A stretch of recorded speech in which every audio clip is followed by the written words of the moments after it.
ตันอยู่เนาะคนจดคะแนน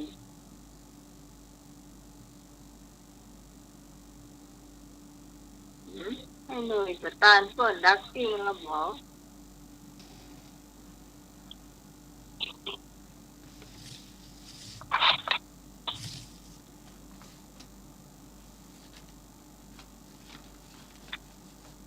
ขนาดไอ้หน่วยยังมาตานไอ้เลือกทำให้กับปัญญาอ่ะ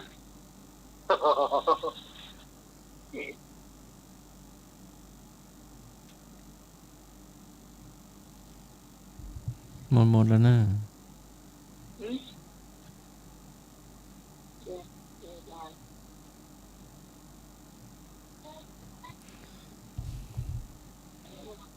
วันเสาร์หน้านี่ท่านสมัครไปที่สันป่าตองเนาะ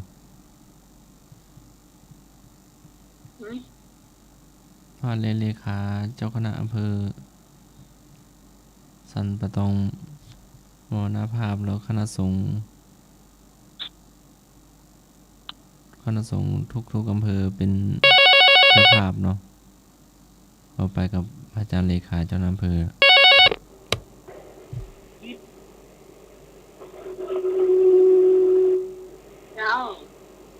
ครับนมัสการท่านผู้มีการในฐานีกราบนมัสการท่านอาจารย์สมัครครับผมการนมัสนการมัสการหลวงพ่อจิตสวัสดีท่านแนวรักครับผมนมัสการครับเจริญพรบุญพิสมัยเจริญพรบุญพรต่อเจ้าแม่บุญจัดก้อมและก็ญาติโยมธรรมะคาเทียบทุกคนมาแล้วครับผมโอ้โหแสดงว่าตาได้ฟังอ่ะมาแล้วครับไอ้ปุ้ยฟังเป็นร้อยเสือจังเจริญพรนมัสการทุกท่านทุกคนเดี๋ยวถามท่านสมาก่อนท่านสมาไปจอมตองกะไปอำเภอสันป่าตองเดี๋ยวดูหนังสือไปหนึ่งอาจารย์ไปก่อนครับไม่ได้ไปกับอาจารย์เลขาเจ้าคณะอำเภอนะเพราะเลขาหลวงพ่อเจ้าอำเภอสันป่าตองมรณภาพเนาะ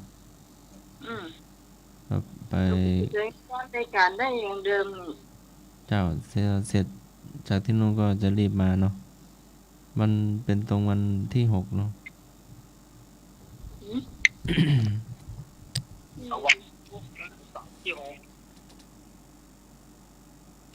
บำเพ็ญกุศลอุทิศพระครูบัณฑิตปริยัติยาพรอดีตเลขานุการเจ้าคณะอำเภอสันทรายไม่ใช่สันป่าตองขออภัยเนาะ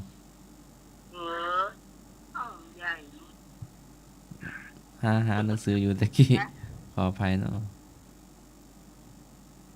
คณะสงฆ์จังหวัดเชียงใหม่ก็ได้นิมนต์เจ้าคณะอำเภอรองเจ้าคณะอำเภอเลขานุการเจ้าคณะอำเภอทุกอำเภอไปร่วมเป็นเจ้าภาพสวดพระอภิธรรมในวันเสาร์ที่6เดือนพฤศจิกายน2564เวลา 19:30 นาทีณเมรุชั่วคราววัดข้าวแท่นหลวงอำเภอสันทรายจังหวัดเชียงใหม่พระครูบัณฑิตปริยัติยาพรปาเวศปัญญาวโรอายุ57พรรษา37อดีตเลขานุการเจ้าคณะอำเภอสันทรายและรองเจ้าอาวาสวัดข้าวแท่นหลวงอำเภอสันทรายจังหวัดเชียงใหม่ได้ถึงแก่มรณภาพด้วยโรคติดเชื้อในกระแสเลือดณโรงพยาบาลมหาราชนครเชียงใหม่เมื่อวันพฤหัสบดีที่29เมษายน2564เวลา 21:35 นาทีคณะสงฆ์คณะศรัทธาประชาชนได้ตั้งบำเพ็ญกุศลณเมรุชั่วคราววัดข้าวแท่นหลวงตำบลสันทรายหลวงอำเภอสันทราย จังหวัดเชียงใหม่เจ้าขออภัยโนตะกี้เป็น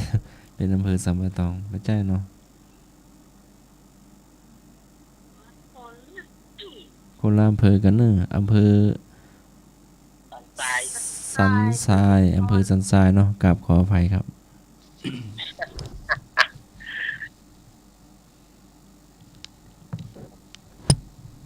เจ้าบาทกะ เราเป็นเลขานุการแล้วก็เป็นเลขานุการเจ้าคณะอำเภอสันทรายแล้วก็เป็นรองเจ้าอาวาสรองเจ้าอาวาสนะ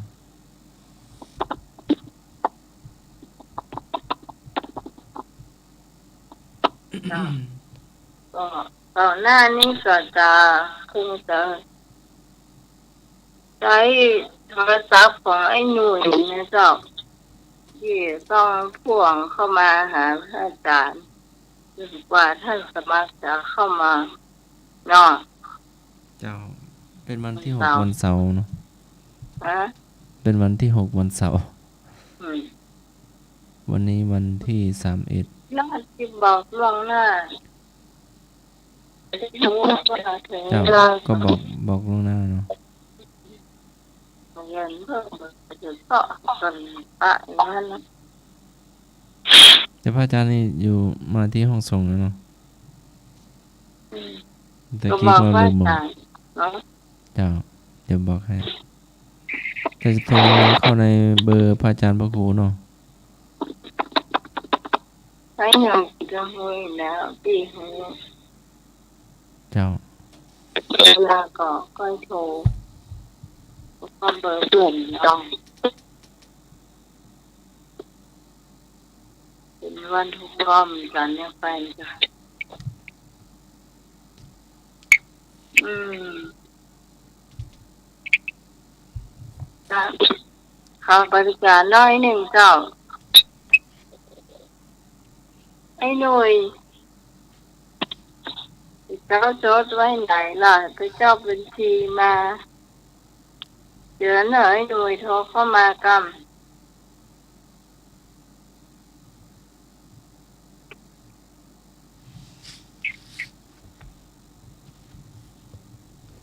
โทรเข้ามากำเนอะหน่อย แล้วก็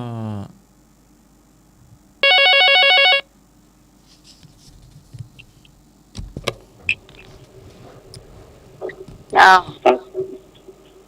ครับผมครับดีใจดีครับผม มัดบะทู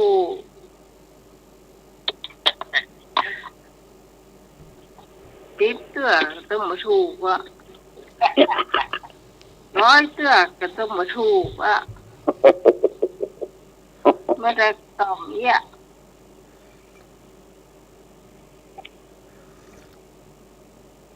ได้ที่เนาะได้ที่คนบุญมา เจ้า ครับ อันนี้ โอ้ ที่ให้ ขอบคุณนั้นบุญนะ ที่ได้รับสตางค์โอนมาแล้วนะเจ้าเนาะ ครับครับครับมีนึกครับอันนั้นบ้านต่อไห้นะครับคุณโอนมาแล้วครับทำบุญ300นะครับ โอ้หมดนานเลยนะครับ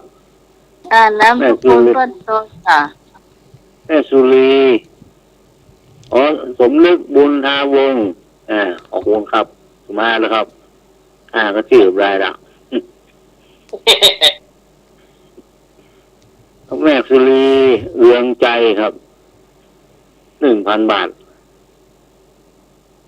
กับแม่จันดีสุขเจริญ300 บาทนะครับแล้วล่ะครับ เจ้า แม่สมเนียนมโน200นะครับนั่นแหละครับขอบคุณครับขอบคุณนักนะครับบุญสร้างบุญด้วยกันเนาะ เจ้า ต้อมเขาได้ดังสูงในสออากาศบ้านะสออากาศทองคำนะ เจ้า ครับ สำหรับรายชื่อที่ผู้ที่จะหอม อยู่ที่ท่านสมัครเอามาก่อน เจ้า เข้ามาเนาะเอาประกาศได้เจ้า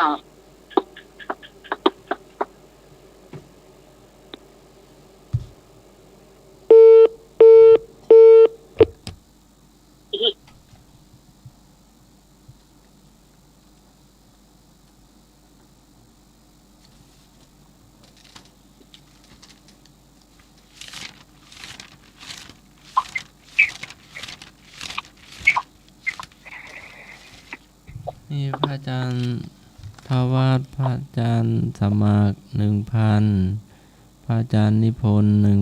1,009 บาท โยมพิสมัย 1,000 แม่แดง 1,000 ลุงหนุ่ย 1,000 แม่แดงข้าวเหนียว20 กิโลสหอาจารย์สมณเณรเอารัก 1,000 ป้าสุดี 1,000 ป้าสุดีปอเปียะนั่นก่อนนั่น นั่นบ่ต้องเอาว่าถ้าอ่านบ่ได้ก็ พี่พร 500 ยำปลาฮับพิมพ์กรอบ10 ชุดเมจันดีสุขเจริญ 300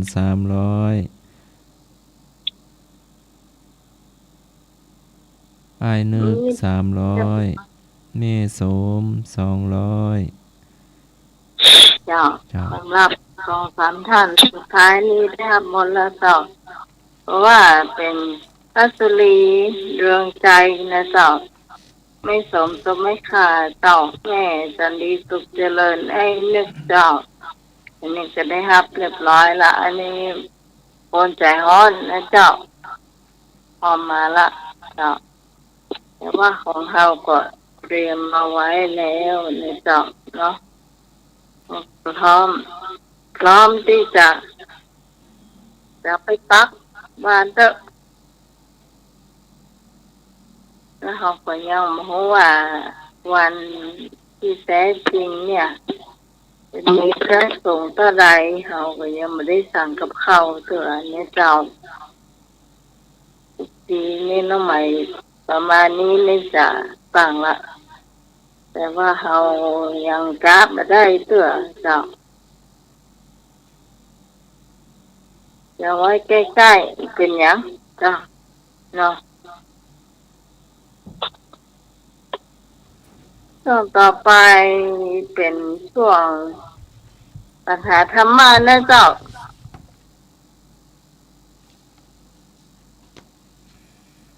ธรรมะเจ้าอันสมัครนิมนต์เจ้า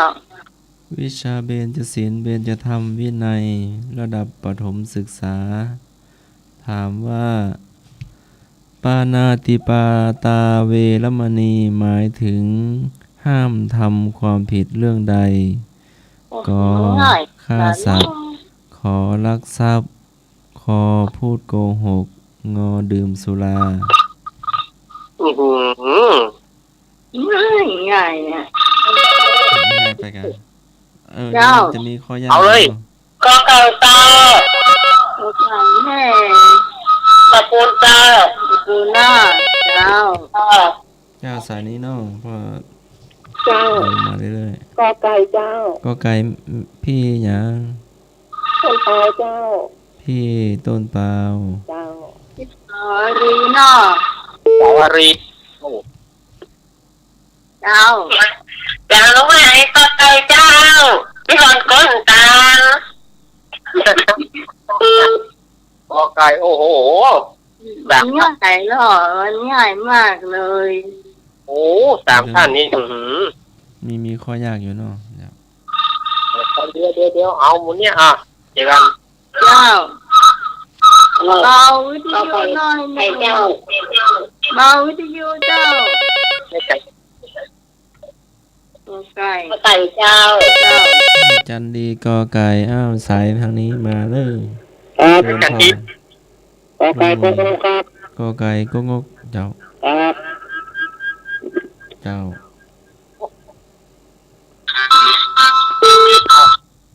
เจมาละเจว่าไง เลยออกมามีในห้องได้แล้วครับผมครับครับครับ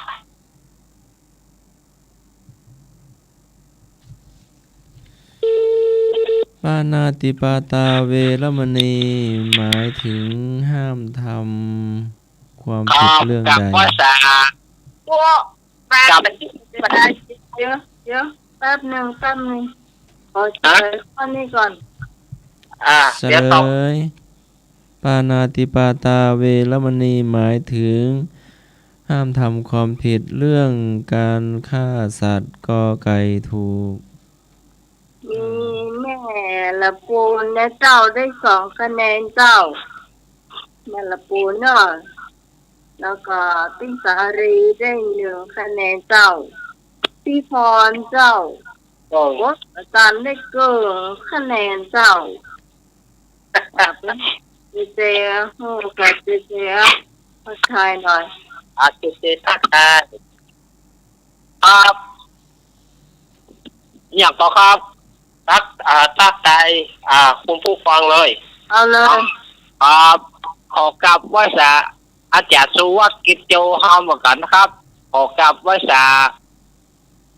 ตู้ปีสมบัติเข้าเหมือนกันนะครับเลื่อนพ่อหนุ่มเจขอกลับไว้สาตุกพี่หนุ่มวัดปลายหินเท่าเหมือนกันนะครับขอกลับสวัสดีพี่หนานข้อมูลเท่าเหมือนกันนะครับขอสวัสดีพี่ที่สมัยคนงามเท่าเหมือนกันนะครับเจ้าขอกลับไว้สาเน้นรักเท่าเหมือนกันนะครับสวัสดีผมขอกลับไว้สาตุลุงนวลโคนรูปหล่อเฮาเหมือนกันนะครับเจริญพรเจริญพรว่ะสะดุ้งขอกลับสวัสดีกำนันหนุ่ยเฮาเหมือนกันนะครับกำนันหนุ่ยเฮาเหมือนกันเด้อผมขอกลับสวัสดีกำนันหนุ่ยเฮาเหมือนกันเด้อครับในมนตังในรักกับปีได้เลยครับขอบคุณน้องเจนะเจ้าที่มาในรายการนะเจ้าต้องเจ้าภารกิจตั้งพุทธก็มาทันทีนะเจ้าเนาะอันนี้เป็นของว่าใจชอบเจ้าบางคนก็ร้อนบางคนไปรับไปนอนหรอกอ่ะมีรับต่อไปข้อต่อไปธรรมะเจ้าข้อต่อไปมุสาวาทเกิดผลเสียแก่คนอื่นอย่างไรมุสาวาทะเกิดผลเสียแก่คนอื่นอย่างไรก่อให้เสียประโยชน์ขอให้เจ็บใจขอให้แตกแยกงอให้งมงายมุสาวาทเกิดผลเสียแก่คนอื่นอย่างไรมุสาวาท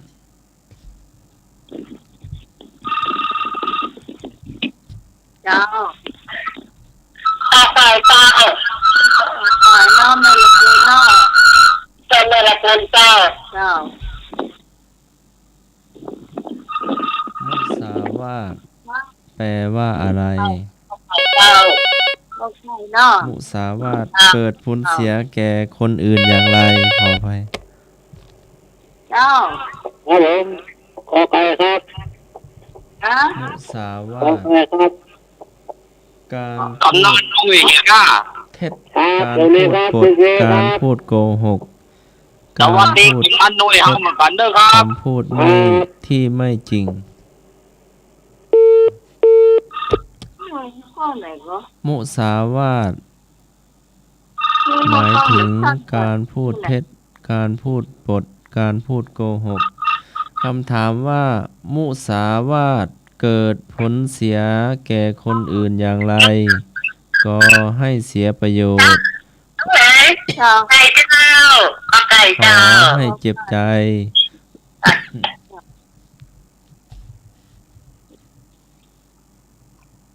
โอกาสมี3ท่าน ไก่มี3หน่อแท็กซี่ อ้อ ไก่ขอควายครับ ออกไปเนาะ ครับ ออกไปไอ้บ่าวดอกโมแม่นก่อ ครับ เจ้า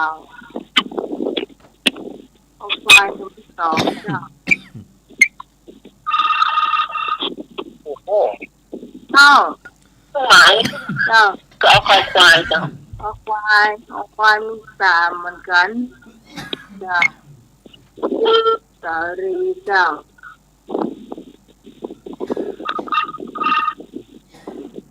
เจ้า เจ้าไหนเสียงขอไข่นึ่ง ฮะ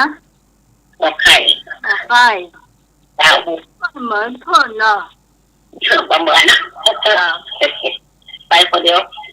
คนเดียวคือพวกเนาะเจ้า เอา2 คนสู้ เจ้าเดี๋ยวนี้ผ่านอันนี้ก็ลงแห่งใจของฝ่าย ของ เข้าโทรศัพท์โลๆเนี่ยเจ้า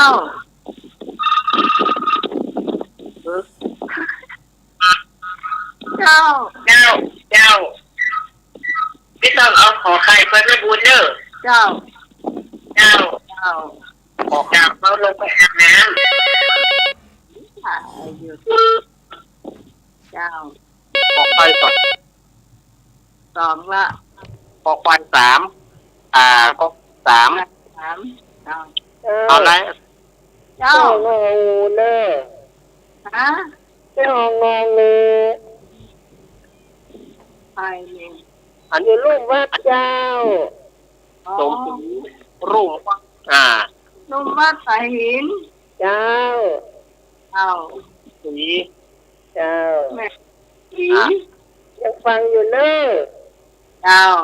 เจ้าไม่สมศรีนี่งองูเอาล่ะไม่พอแล้วทีนี้จะได้เฉลยหมดจริง ปัดเท่า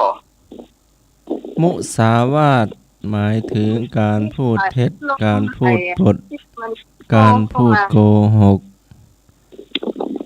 ของใครนี่นางพลกพลักน่ะ เพราะว่า ของน้องไปนะของน้องบัดได้เข้าเนอะ เจ๊ก็แล้วก็ลงตรงเธอ เล่นร้อยตะกี้แบบบอกคือต้องปีสมัครตาบอกแล้ว บอกแล้วลืมแล้ว บอกแล้ว ลืมแล้ว อ้าวนั่น เจ้า เจ้าเลยสั่งท่านสมาร์ทเจ้าไม่ใช่อาจารย์นี่นักเป็นนะเจ้าวันนี้เจ้าน้องไม้ มันไม่ได้วัน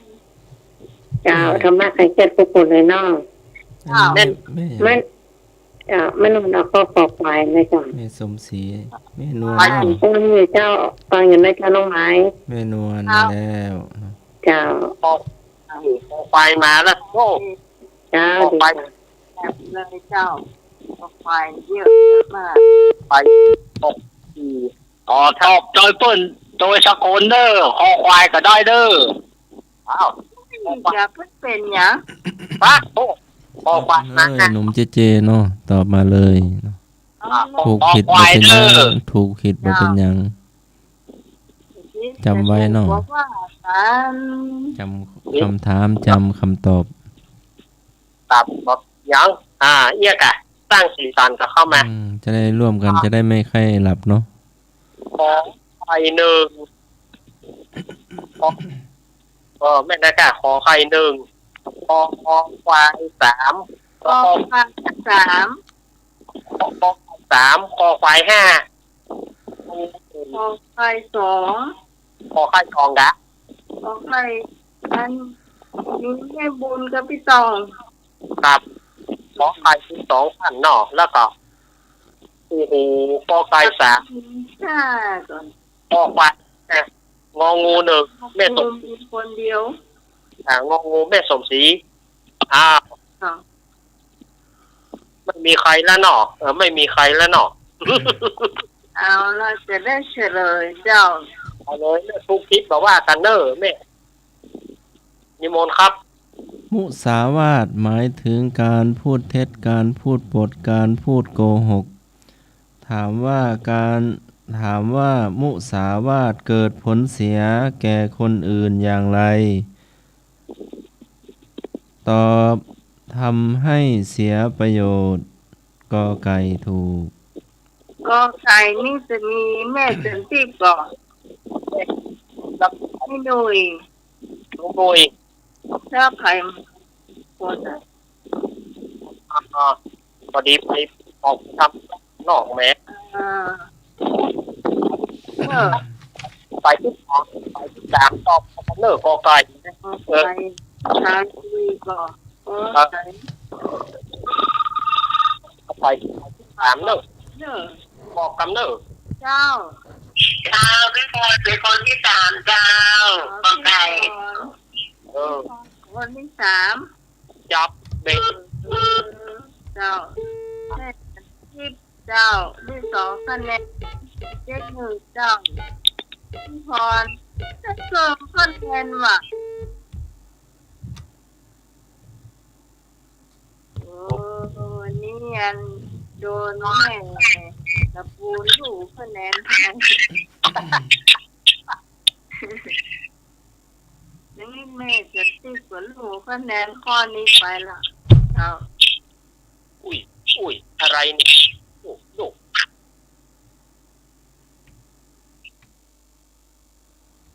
ออกไปข้างนอก ฮะ ออกไปข้างนอก คือเกิดยังคือครับผม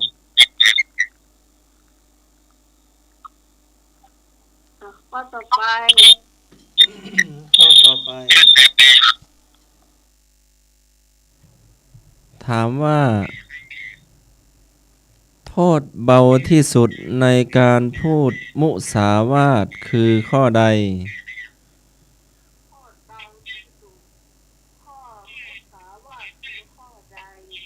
ก็ขาดความนับถือขอขัดสนเงินทองขอวิกลจริตงออายุสั้นโทษเบาที่สุดในการพูดมุสาวาทคือข้อใดก็ขาดความนับถือขอขัดสนเงินทองขอวิกลจริตงออายุสั้นมีสายมาที่ห้องสงฆ์เนาะ เจ้าก็กอไก่เด้อก อไก่ขาดความนับถือ เจ้าแม่บุญเด้อแม่บุญ เจ้า เจ้า ก็กอไก่เจ้าแม่ละบุญเจ้า ของกายแค่ละปูนเจ้า ถ้ามีสายมาห้องส่งเนี่ยเจริญพรสายหลุดไปเนอะ053226 058เป็นกอไก่นะครับ ของไก่ให้เบาดอกแดง ครับ เจ้าโอ้ดีใจเจ้าให้เบาดอกแดงยังฟังอยู่เนาะ ชวนเพื่อนดูตัวชวนเพื่อนฟังตัวเนาะจะได้ฟังกันทั่วๆเยอะ มาครับจ้า การน้องหมันไม่นอนก็เอากอไก่นะจ้าจ้า เจ้า ๆเจ้าเมนูกอไก่เลย เจ้าเลยกับพี่เจ้า เจ้า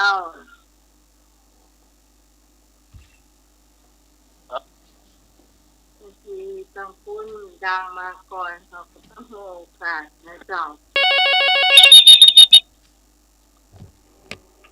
เจ้า ครับผมขอควายครับ ออกมา เจ้าอันนี้กอไก่ลุงนุชลุงหนุยกอไก่ นึกที่ไหนล่ะ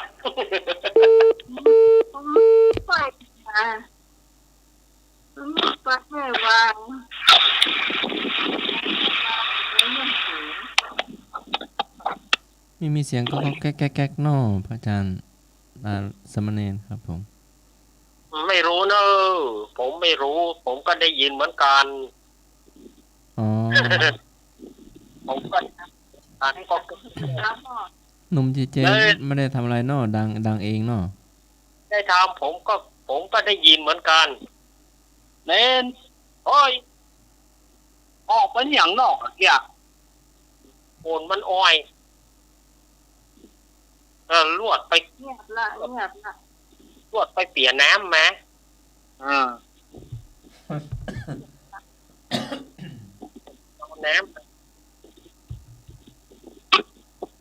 ต่อไปเราไปว่ะ ยับได้เฉลย อันนี้ อย่าวางอีโน่ ได้เฉลยนอ แล้วเฉลยก่อนนอ ครับ วิชากรรมบทวินัยธรรมศึกษาชั้นเอกถามและลวดเฉลยว่า โทษเบาที่สุดในการพูดมุสาวาทคือข้อกอไก่ขาดความนับถือ พร2 คะแนนเจ้า แม่บุญ1 คะแนนเจ้า แม่ละปูน2 คะแนนเจ้านี่แม่ละปูนมาตันนะ ถ้าวันนี้ตาลเนาะวัน ตันรอบหนึ่งตั้งแต่เพลงเนาะ ตั้งแต่เพลงมา ถ้ารวมกันแล้ว น่าจะได้หลายเนอะ โอ้หลายพ่องเนอะวันนี้นะวันนี้หลาย เจ้า แม่ละปูนนี่หรอ ชื่อไม่ยอมบอกเนาะจริงน่าจะบอกชื่อนะเราจะได้จำได้เนาะ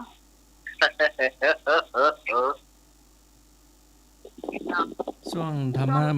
หมดเลยยังช่วงธรรมะกับอุโบสถศีล แม่เป็นมดแล้วนะ ตอนนี้ก็4 ทุ่มครึ่งเนาะครึ่งชั่วโมง เจ้า ได้ ข้อเนาะ 4 ข้อ เจ้า 1 2 ต่อ 3 ไปเราจะให้สามเณรรับก่อนโยนนานแล้วเจ้าจากวัดสันเหมืองบนเวียงหนองรองอำเภอเวียงหนองรองจังหวัดภูเก็ต 4:31 นาที ปัดโทษโอ้โหเสียงนาฬิกานี่เลี้ยวจ่อยเต๋ๆเหรอ อันนั้นมันเป็นพี่ของน้องมันมีสี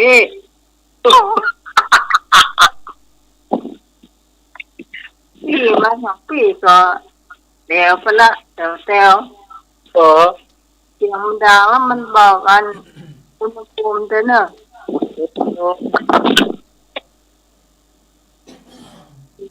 เดี๋ยวต้องน้องมันต้องอยากทำนะมันนะใหญ่ วันนี้จะเอาเล่นทานอะไรอย่างวันเหล่าครับ วันนี้มีอยู่แล้วคำเดียวกัน เอาเลย ต้องรีรอเล่าเลย เอาจะเล่าแล้วมาถึงช่วงการเล่านิทานพระทายญาติโยมต่างหลายก่อนที่จะเอานิทาน ก็ประชาสัมพันธ์น้อยถึงว่าบัดนี้ใกล้งานประเพณีสำคัญเจ้า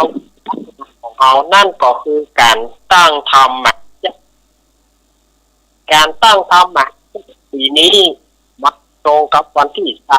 29วันที่49ไปเหนียวปุ้นเนี่ยวันที่พฤศจิกายน2564ซึ่งเป็นวันเดือน12เนี่ยถ้าต่างภาคก็จะลอยกระทงถ้าต่างปืนเมืองเราก็มีพ้องต้นห้องบ้านลอยสตวงกำเมืองนะถ้ากำเมืองก็เขาว่าลอยสตวงภาคลอยสตวงนี่ค่ะภาคกลางก็เขาลอยกระทงเปลือกตัวน้ำคงคาบ้าพ่องกับพงก็ลอยล้อในยักษ์ไม่เกี่ยวลูกจีนสร้างความสกปรกก็เปิด ลูก ที่ก็ลอยก็ได้เนาะ ไม้ลูก มันเศร้าอ่ะมันเศร้าแล้วพวกตอนนั้นมันกินมดเราลอยได้นะ อันนั้นลงโอ้ย ถ้าถึงงานลอยกระทงนี่เอาก้อยเสนียงไปลอยเนาะ โอ้โหเดี๋ยวก่อนจิ๊กการต้องมาจากนี้ก็ตามแต่ละวัดมันเนอภายที่มีปีเกิดภายที่เกิดปีหยังบูชาธรรมในปีนั้นเช่นว่าผู้ที่เกิดปีหนูปีชวดบูชากันทัศพร19คาถาปีฉลูปีบัวบูชาธรรมหิมพานต์134คาถาปีเสือปีทานขันหรือว่าตอน209คาถาปีเทาะปีตะไคร้นักประเวท57คาถาปีมะโรงงูใหญ่ปีมะโรงนี่ก็ชูชก79คาถาปีมะงูน้อยงูเล็กมหาจุลพล35คาถาปีมะเมียปีม้ามหาพล80ปีมะเมปีแปะก็เป็นปันปุมานนี่บูชาคาถา101กับผู้ที่เกิดปีวอกก็ทำกันมัดดีหรือว่ากันมาทีเอาก็90ผู้ที่เกิดปีรากาปีไก่ก็บูชาสักกะพันมี43คาถาผู้ที่เกิดปีจอปีหมาบูชาธรรมมหาราช69คาถาแล้วก็ผู้ที่เกิดปีกุลปีหมูปีช้างมันรวมเดียวกันก็บูชาธรรมพระกษัตริย์มี36แล้วก็รวบยอด12ปีนั้นเอามาทำกับน้องล่าที่สันนครกัน40ครับรวมคาถาหมด 1,000 คาถาอันนี้กับแต่ละวัดจะตั้งเศษเนาะไปเกิดปีนี้มานี่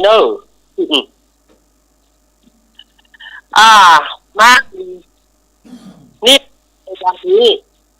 อาตมาได้สัญญากับศรัทธาญาติโยมไว้แล้วว่าจะเอาเรื่องหมาเข้าหางมันเป็นจะได้เรื่องหมาเข้าหางอาตมาจะได้เล่าให้ศรัทธาญาติโยมได้ฟังกันแต่ละตอนที่ท่านถึงแนวมันเป็นอย่างใด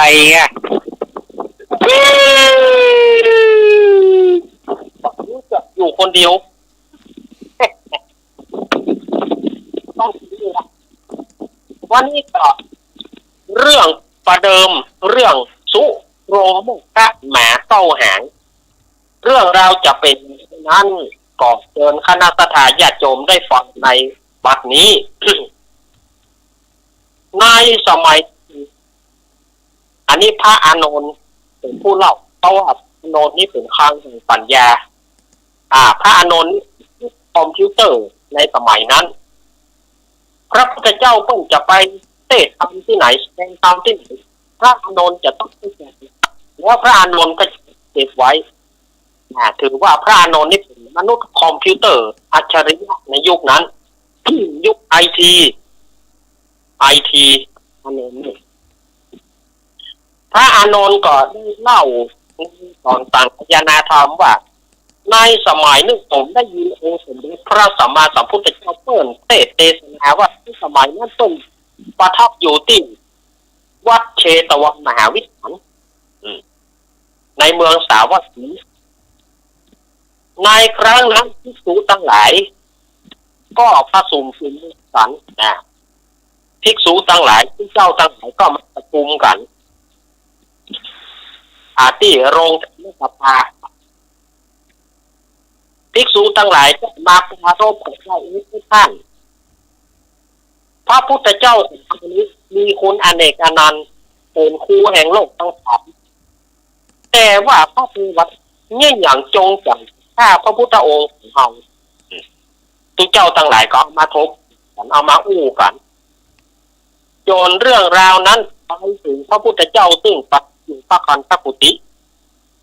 เมื่อพระพุทธเจ้าเห็นว่าสมควรแก่การเวลาที่จะได้เทศโปรดพระทาสาธุชนและกับทุกเจ้าองค์สมเด็จสมมาสัมพุทธเจ้าเราเพิ่งเสด็จพระคันธกุติลงมาที่พระคันลงที่พระวิหารในโรงธรรมสภาเมื่อมาถึงแล้วเพิ่นก็เสด็จขึ้นนั่งบนแต่งเกี้ยวทุกเจ้าทั้งหลายก็นิ่งฝันเมื่อนั้นองค์สมเด็จพระสัมมาสัมพุทธเจ้าก็ถามว่าทุกเจ้าทั้งหลาย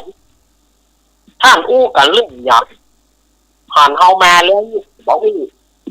ว่าเอาล่ะวงลุงกะจิหลวงพ่อหลวงพ่อกะจิที่ท่านนั่นเริ่มนะไปเริ่มก่อนแต่ที่ต่างคนกับต่างตนกับต่างบ่ฮับ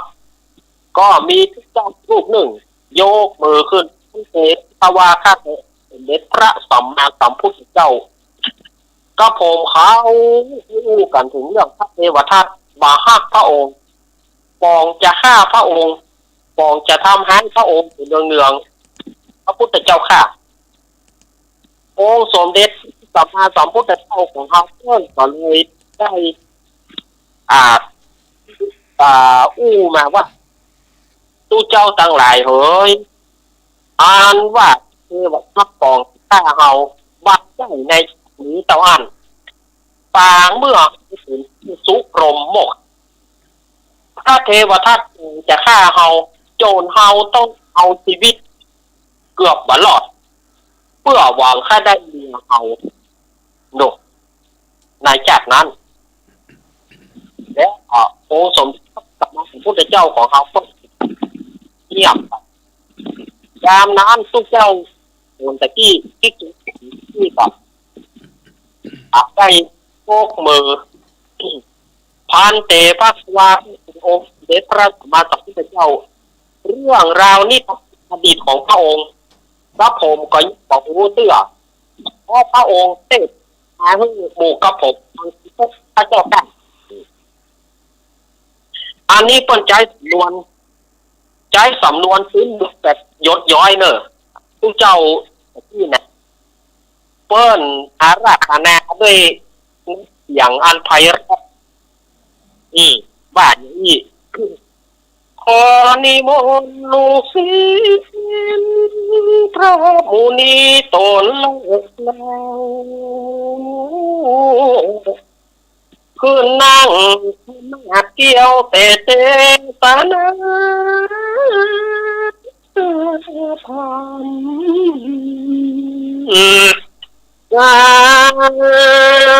สาธุอนุกรรมปิมังปัจจังอาราธนานันตโรมาเนาะอย่างนี้แต่เจ้าวัดไหนฮะว่าตู้เจ้าวัดไหนแต่โอ้วิจารณ์ฮะอันนี้โมนมาเนี่ยเดือนนี้ปีนี้นะประจำวัดดีกว่านะวัดหลายปิงประจำไว้ดีแกวัดหลายปิงยามนั้นองค์สมเด็จพระสัมมาสัมพุทธเจ้าเพิ่งเริ่มเทศนาธรรม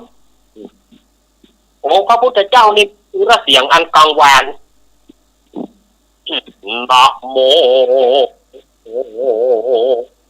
อะโตอะระหะโตสัมมาสัมพุทธัสสะลุยอันเจ้าสำเร็จเหมือนกันมันมีไปอวดตัวเก่าคนเดียว อ่าองค์สมเด็จสมพุทธเจ้าเทศนาอาตีเป็นการไล่กาละอันหลวงโป๊ะให้หลายการแล้วอันพูดถึงว่าก๊อปหนึ่งเนี่ยมันนับมาได้สถานที่เดียวก๊อปหนึ่งก็ได้หลายก๊อปยังนับไปมาได้เดียวว่าเป็นเวลาต้นเพราะว่านับมันมาได้มันนักล้ำยักษ์เมืองนึกชื่อว่าพาราณสีเนี่ยมันซึ่งมีโป้บอกแต่ว่าสีพาราณสีเนี่ย มีการโป้ก็ยังมีพระราชาองค์หนึ่งชื่อพระพรหมทัตนี่มาพรหมทัตแล้วนะขอชี้แจงกับสถาญาติโยมว่าพระเจ้าพรหมทัตเนี่ยมีหลายองค์ในสมัยตนดีก็มีแต่เป็นชื่อเนี่ยพระเจ้าพรหมทัตนั่นนะ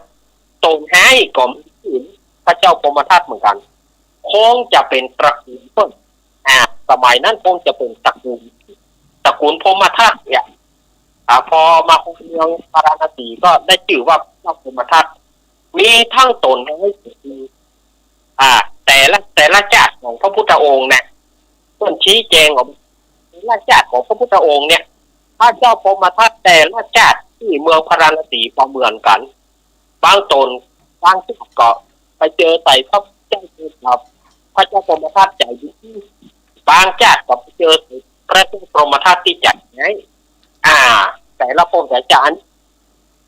อธิบายให้ญาติโยมได้เข้าใจว่าอันอย่างนี้ข้าพระเจ้าพรหมทัตตนดีก็มีตนที่ก็มีแต่ละชาติบ่เหมือนกัน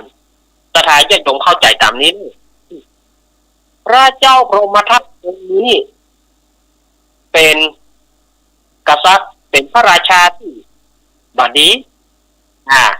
เป็นพระราชาที่บัดนี้ก็คือชอบข่มเหงรังแกไฝ่ฝังประชาชนเอาเปรียบกดขี่ข่มประชาชนอันนี้เปิ้นตัดจากเฮาจะตัดเรื่องของพระเจ้าพรหมทัตนี่ก่อนเฮามาเล่าถึงชนบทยังมีชนบทนอกเมืองก็ยังมีพ่อใจตุ๊กตาใจตุ๊กตาคือคนตุ๊กคนเนี่ยคำว่าตุ๊กตาก็คือคนตุ๊กคนเนี่ยก็อยู่กันสองผัวเมียอยู่สองผัวเมียก็รับจ้างหาหลัวป้องหาไม้ป้องหาเฮ็ดป้องหาแหนป้องไปขายเกลือเลยชีพในครั้งนั้นมหาสัตว์เจ้าของเราคืนออกโพธิสัตว์เอาไปเอากำเนิดตนที่ในกำเนิดในท้องนางตุ๊กตาเมื่อครบประมาณ10 เดือนนางตุ๊กตานี่ก็ได้เกิดลูกเป็นผู้ชายในขณะที่นางตั้งท้องอยู่นั้นนางก็เลี้ยงหมาตัวหนึ่งนางเลี้ยงหมาตัวแม่นะเลี้ยงหมาไว้ตัวหนึ่งหมาตัวนี้ตั้งท้องหมาตัวนี้ตั้งท้องเหมือนกันพอวันที่พระโพธิสัตว์เจ้าเกิดแม่หมาตัวนี้ก็ได้เกิดลูกเป็นตัวผู้แต่ว่าหมาตัวนี้มีลักษณะจะใดมีเป็นตัวเดียวแต่มีหมามีเก้าหางญาติโยมโอ้โหหางอย่าหางแทะหางว่ามีเก้าหางส่วนเจ้าตุ๊กตาผู้เป็นพ่อนะก็ว่าหมาก็เกิดวันเดียวกันคนก็เกิดวันเดียวกันเอาไปซิ่งกันเนี่ยใหญ่มาเฮ้ยซิ่งด้วยกันเป็นเหมือนเปื้อนเหมือนปี่เหมือนน้องกันเนี่ยนี่นะพอเจ้ากุมารเกิดได้7 วันนางตุ๊กตาผู้เป็นแม่ก็ตายสถานญาติโยมเพราะว่านางผู้เป็นแม่ของเจ้ากุมารตายแม่ของหมาเข้าห่างก็สามารถตายวันเดียวกันแถม เอาน่ะโอ้อันเกินกะแม่ก็ต้องตายเหมือนทำเพื่อเจ้าตุ๊กตาผู้เป็นพ่อว่าอันอย่างใดบาเดียวนี่บอกว่าแม่บอกว่าคนก็ต้องมีโอกาสได้7 วันตายเหมือนกันเอ้าอยู่จงอยู่เหมือนพี่เหมือนน้องเนอะก็เลยใส่ชื่อเจ้ากุมารนั้นว่าสุพรหมโมฆะเจ้าสุพรหมโมฆะแล้วก็ใส่ชื่อหมาว่าไอ้ก้องหนังเจ้าสุพรหมโมฆะหมาเต้าหางก็เจ้าตุ๊กตาผู้เป็นพ่อเลี้ยงลูกคงลูกแม่โจรใหญ่ด้วยกันโจรถึงว่าสุพรหมโมฆะเนี่ยมีอายุได้10 ปีมีอายุได้10 ปีเมื่ออายุ10 ปีแล้วส่วนว่าตุ๊กตาผู้เป็นพ่อนี่ก็ยาพิโลคาอาพาธเป็นไข้หายอย่าไปโรงยาเนอะจะโรงพยาบาลบ่มีสตางค์จะไปซื้อยาก็บ่มีสตางค์จะซื้อยาอย่ายมนายอินดูเจนล้ำเนาะก็เลยบ่ได้ยุกได้ยาเจ้าตุ๊กตาโอนทุกเขาอิสนานะเจ้าสุพรหมก็ช่วยตักน้ำเข้าช่วยดังไฟหาเจ้าตุ๊กตาอ่านว่าคงจะบารอดแน่จะได้ตัดวันนี้ละก็เลยห้องเจ้าสุพฟังว่าโยมเมื่อพ่อตายนะพ่อยังว่าพ่อตายไปแล้วลูกจะให้บ่ต้องให้แล้วบ่ต้องบอกพี่น้องพี่สาวชาวบ้านมาส่งสการตันเพราะว่าเขาบ่มีสักบ่มีปัจที่จะทำศพป่อเมื่อป่อตายเพื่อลูกลากป่อเอาเจือกซุปคอโอ้น่าอินดูเนาะเอาเจือกซุปคอแล้วลากศพป่อไปเมื่อหัวป่อกระดูกที่ไหนหัวป่อไปคล้องที่ไหนคือลูก ฝังศพป่อไว้ตรงว่าแล้วเจ้าตุ๊กตาผู้เป็นพ่อก็ตายเจ้าสุพรหมก็ได้แต่ว่าทำป่อก็เลยลากจบเอาเชือกมัดจบก็ลากไปจนทิศตะวันออกหัวกับบสะดุดนั่นไอ้แถมทิศตกไปทิศเหนือล่องขึ้นมาใต้เมื่อล่องมาเราบอกก็ว่าหัวไปสะดุดหัวป่อไปคล้องกับก้อนเจ้าสุพรหมครับนี่ก็เลยฝังศพป่อเมื่อฝังศพไปก็เอาพวกบะแตงบะเต้าเม็ดข้าวโพดอย่างที่ป่อเอานะเอาหวานไว้สถานแยกตรงเอาบะแตงบะเต้าเอาอย่างเอาหวานไว้ถึงวันพุธไปยื้อป่อในเมืองเขาว่าไปยื้อก็ปรากฏว่าพืชพักของเจ้าสุพรหมเนี่ยใหญ่ตามตัดโอ้โหคืนผลคืนเดียวหันผลก็ปรากฏว่าออกหน่วยออกผลเจ้าสุพรหมก็ไปขายเก็บผลหลักที่ป่องไว้เอาไปขายแถมวันหนึ่งก็ไปกับหมาเก้าหางเปื่อนหักเปื่อนยามนั้นก็มีนางเทพธิดาองค์หนึ่งนางจันที่มาเทพธิดาจื่อเปิ้นนะนางจันที่มาเทพธิดาก็บุญจากจันฟ้าพระอินทร์เลยเอานางเนี่ยใส่ไว้ในแล้วเอาไปวางในส่วนของเจ้าสุพรหมเพราะว่าเพิ่นเป็น บุญกู้บารมีกู้บุญกู้บารมีวันที่เจ้าสุพรหมไปกับหมาก็มันเพื่อจะไปเก็บเอาหมาเต้าหางก็ไปใส่ไข่แกนใหญ่หมาเต้าหางนี่ก็โต้งเสียงเห่าเจ้าสุพรหมก็มันเห่าไอ้หยังเพื่อนพักเห่าหยังหมาได้แต่ส่งเสียงว่าตอนนี้มาดูนี่เจ้าสุพรหมไปไข่มีลักไข่ลูกใหญ่ไข่ใหญ่มันเป็นไข่อย่างไข่เป็ดกับบัจใจไข่กับบัจใจที่มันใหญ่คือใหญ่พิษกับพิษก็เลยเก็บไปไว้บ้านแล้วก็เอาผลเอาบะเต้าบะเนี่ยเอาข้าวโพดอย่างกับขาย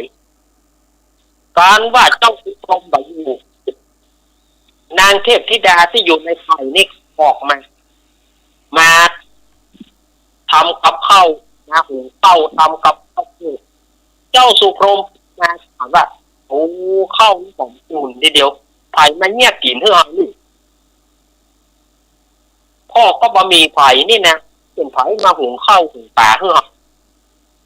เจ้าสุพรหมก็ไปตึงวันไปหาผลมากลากไม้มาหัวบ่หอยบ้างเอาไปขายเทพธิดานี่ก็ไปมานางจันทิมาเทพธิดานี่ก็ปล่อยมาวันหนึ่งเจ้าสุพรหมว่าวันนี้ทำทีเป็นที่หาทำทีเป็นไปเก็บผลมากลากจะลองต่อเรานางเมื่อเจ้าสุพรหมอยู่แล้วเทพธิดานี่ก็ออกไข่มาออกเปลือกไข่มาหุงข้าวต้มเจ้าสุพรหมถึงได้ถามนางไผ่นางเป็นผีบ้านผีเมืองแม่งกอบนางก็บอกว่าใช่บัดใจผีบ้านผีเมืองแล้วนางเป็นไผ่ฉันเนี่ยคือนางจันทิมาเทพธิดาที่อยู่ในเปลือกที่อยู่ในไข่นั้นไปว่าในไข่นี่แกแล้วจะฮื้อปีห้องว่าจะไหนนางก็บอกว่าห้องไข่ฟ้าอีนึงถ้าไผ่มาถามไข่ฟ้าอีหรือว่านางจันที่มาไข่ฟ้าอีเจ้าสุพรหมตอนนี้เลยได้เมียฮั่นเลยเลยได้นางไข่ฟ้านี่ก็อยู่ด้วยกันแบบมีความสุขนะนางไข่ฟ้านี่แต่แล้วก็มีอยู่วันนึงพระเจ้าพรหมทัตที่ตะกี้เกินไว้ว่าพระเจ้าพรหมทัตเนี่ยเสด็จประพาสป่าพอเสด็จประพาสป่าก็ไปไก่บ้านเจ้าสุพรหมเมื่อไปไก่เจ้าสุพรหมพระเจ้าพรหมทัตทอดพระเนตรไปหันใส่ไปหันใส่เปิ้ลผมเมาเปิ้ลขอผัวมันอย่างแท้เมียมันแงมข้าได้เมียมันแต่เมียมันนี่สวยหน้าฮักดูบอกคือทหารบอกคือทหารไปชุดเอานางไฟฟ้ามาแต่หมู่ทหารก็บอกว่าไปได้ไปพระเจ้าค่ะมีลูกเปิ้ลถ้าพระเจ้าเขาเอาที่พระเจ้าค่ะชี้ขาดตาขาวเมียมันจะต้องบัลเล่ตะโกนมงด้วยคาถาจะต้องหาโกนหลวงเพื่อฆ่ามาเพื่อเอาเมียที่ใช่แล้วก็ประพาสตาละบัดลาจริงโคตรหลอกไปมาท่าตึกโคตรปิกไปเมืองเมื่อปิกไปเมืองไปตึกใจนี่ได้เมียไอตัวนี้เขาได้ขันแนทเขาได้เมียไอตัวนี้อย่างใดถ้าใช้ที่ตัวพรหมทัตเองไม่มีหมายเหตุมีหมายเหตุเหมือนกันแต่ว่าไปหันใส่เมียเปิ่นไปหักเขาได้เมียเปิ่นเนี่ยตัณหาสถานยักษ์ตัณหาคือความโลภค ความโลภเกิดขึ้นกับพระเจ้าครับก็วางแผนบางอื่นก็โกนบะมนก็ขาก็เลยสั่งให้ทหารให้เจ้าสุพรหมเข้าเนี่ยสั่งให้ทหารไอ้นั่นมาเข้าเฝ้านะหาเขาได้เดียวมันเอาไปยิ่งหนอเสร็จแล้วพระเจ้าสุทัศน์ก็ฟ้องเจ้าสุพรหมมูทหารก็ไปหาเจ้าสุพรหมแล้วก็บอกว่าเฮ้ยไอ้น้องเจ้าเหนือหัวฮบไปเฝ้าเจ้าเหนือหัวด้วนเรื่องอะไรอย่างแกบอกหูเจ้าเหนือหัวมีพระบัญชาว่าเพื่อทีมเนี่ยไปเฝ้าเจ้าเหนือหัวปั๊มโวยถ้าบอกขอพูดเจ้าเหนือสุพรหมก็บอกเพื่อนางไข่ฟ้าว่า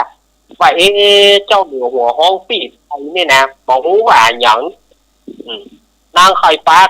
ไปเตอะเจ้าปีประทับเป็นห่วงเจ้าสุพรหมก็ไปเข้าเฝ้าเจ้าพรหมทัตเดี๋ยวนี้นะหาไปละเมียคิงงามถูกอกถูกใจหาหอมาขอหน้าด้านแต่หน้าด้านว่าสมมาเถอะเจ้าสุพรหมบอกว่าโอ้เจ้าค่ะเมียของข้าพเจ้าขอข้าพเจ้าเฮือบ่ได้เอาอย่างนี้วันพูกเนี่ยเพื่อคิงหาก่อยมาตัวหนึ่งเอามาโจรกับก่อยนะเนี่ยสุมาเนอะอันนี้ในธรรมท่านว่าที่แหละนะบัจเจว่าอาตมาตอมหยาบนะขอสุมาวิสุวัตเนอร์บัจเจเป็นกรรมยาอันนี้คือผมก้อนเอาจากในธรรมมันเพิ่นว่าอย่างนี้เนาะวันพูกเมื่อเจ้าคือเอาก่อยโจรถ้าก่อยอาจจะยกปั้นยกเมืองแต่ถ้าก่อนจริงกันเดี๋ยวเอาเมียแต่ไปได้แล้วตานครับค่ะเหลือผู้เป่าเจ้าสุปิดมาท่าทางเงาเจ้าสุโปรมก็ปิด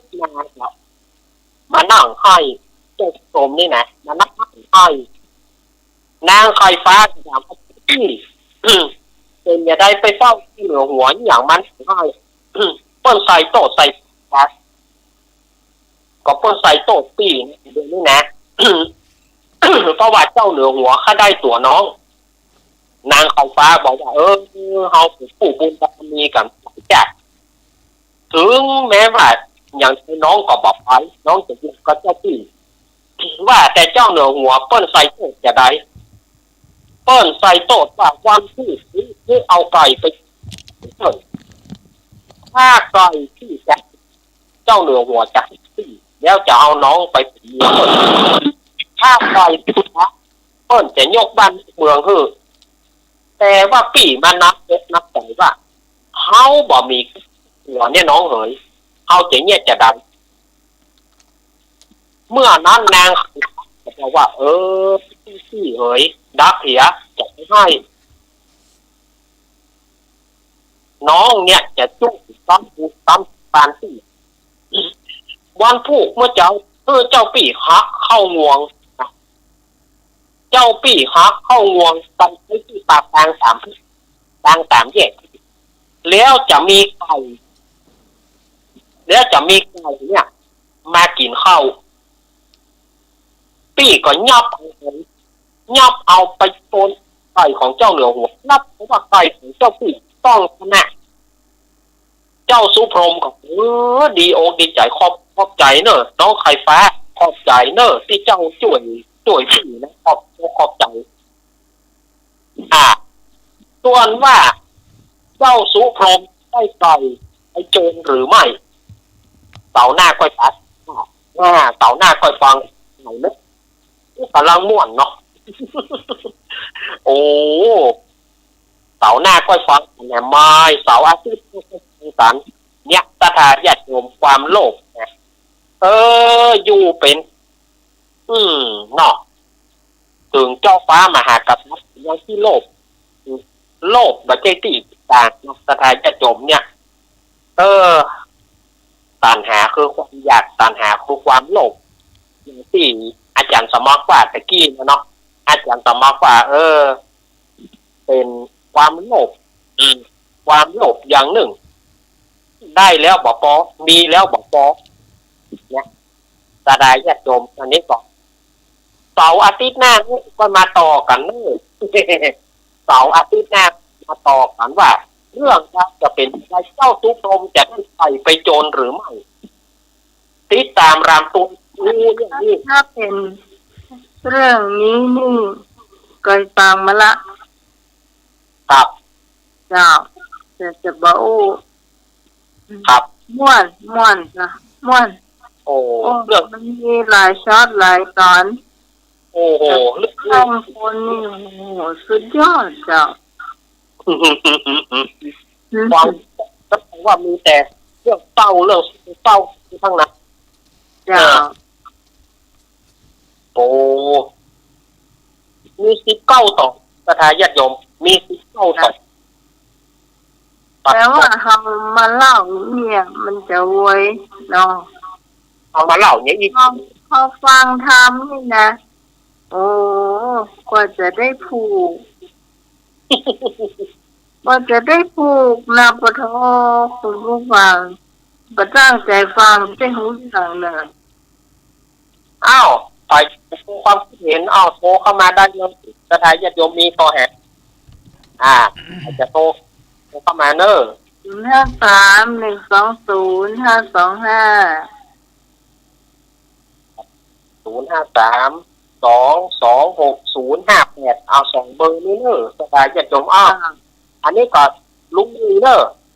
ตลอดสถาลุงนุ้ยเนอะลุงนุ้ยขอวันนั้นนะแต่ผู้วันอุทราบ่ได้ครับผมลุงนุ้ย หน้าคนสมัยเรียกมีหรอสมัยเรียกมีนะครับอย่า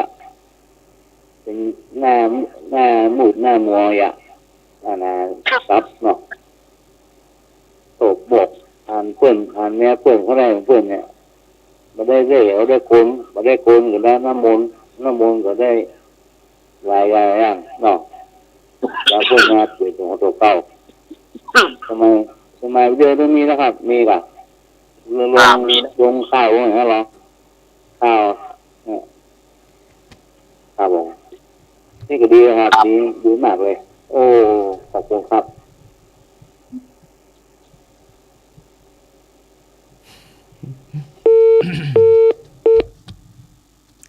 มีก่อนพระพุทธเจ้ากับพระอาจารย์ครับเป็นธรรมก่อนพระพุทธองค์ครับหรือว่าสมัยพุทธเจ้าสมัยพระพุทธเจ้าสมัยพุทธเจ้า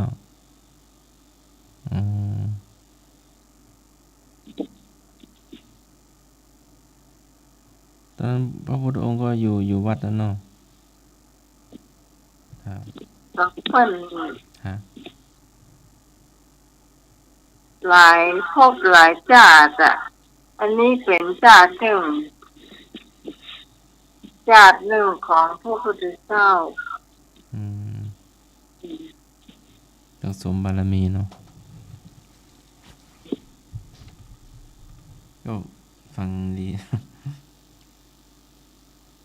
มีถึงต่อคุณผู้ฟังถ้าบางมีเขาจะไปทำมาเก่าเนอะทำมาเก่าแล้วก็เล่าเชียแล้วก็อย่าง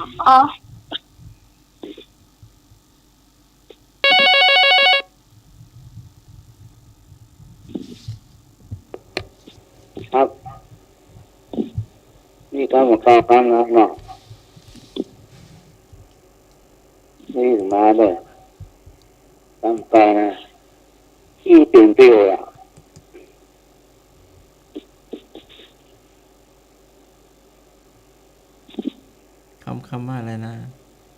ขี้เต็มเปรี้ยว อืมทานน้ำเยอะก้มะขามป้อมเยอะก้า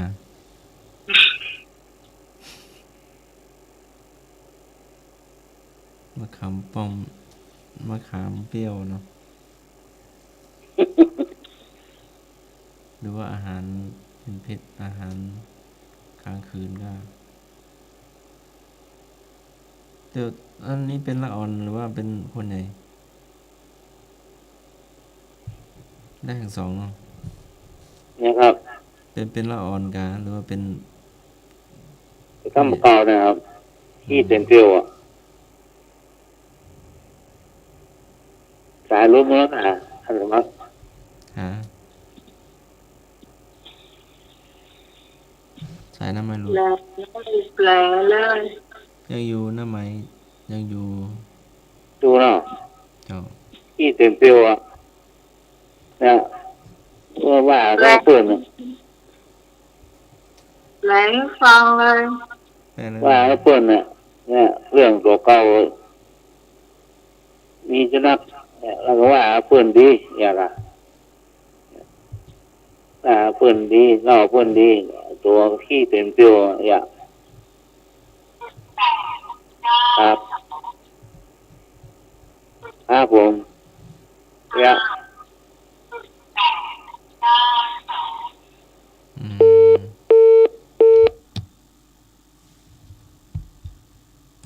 เอามาคำนี้ดูหน่อยถ้ามีกำมีแปลงใส่กำใหญ่แปลงเอากำมีแปลงหรือว่าแปลงนะไหม แปล แปลงกำมีแปลงใส่กำใหญ่แปลงเอาเป็นจะได้ กำบั เนาะ กแปลงใส่กำมันใหญ่แปลงเอา กำเข้ากันนะไหมข้าวมันกำน้อยกะ ใหญ่เลย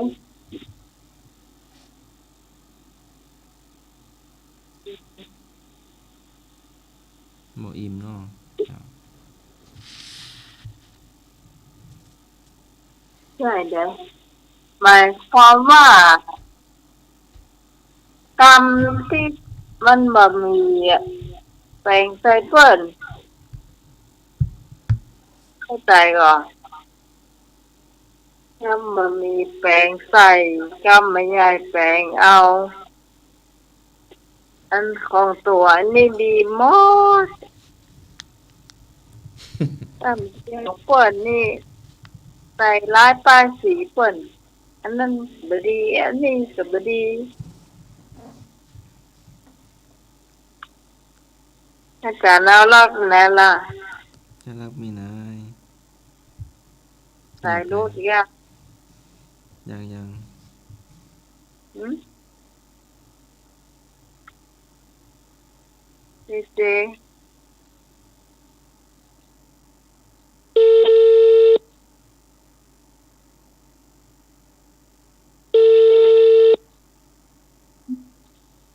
ครับผม สายหลุดไปขออภัยเนาะ มาแล้วครับหลุดไป หลุดไปตั้งนานหรือว่าเพิ่งหลุดครับ มันหลุ ว่า ดไป จริง มันหลุดไปมันเอาหายหลุดไปครับ มัน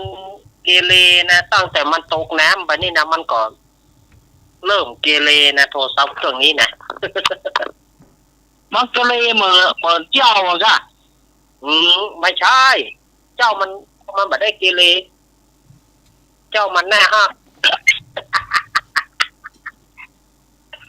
เจ้ามัน ท่านสมัครบอกว่ากำบ่มีแปลงใส่กำมันยายแปลงเอาอย่าบอกว่ากำข้าวก้านน้ำไหมหรอก ว่า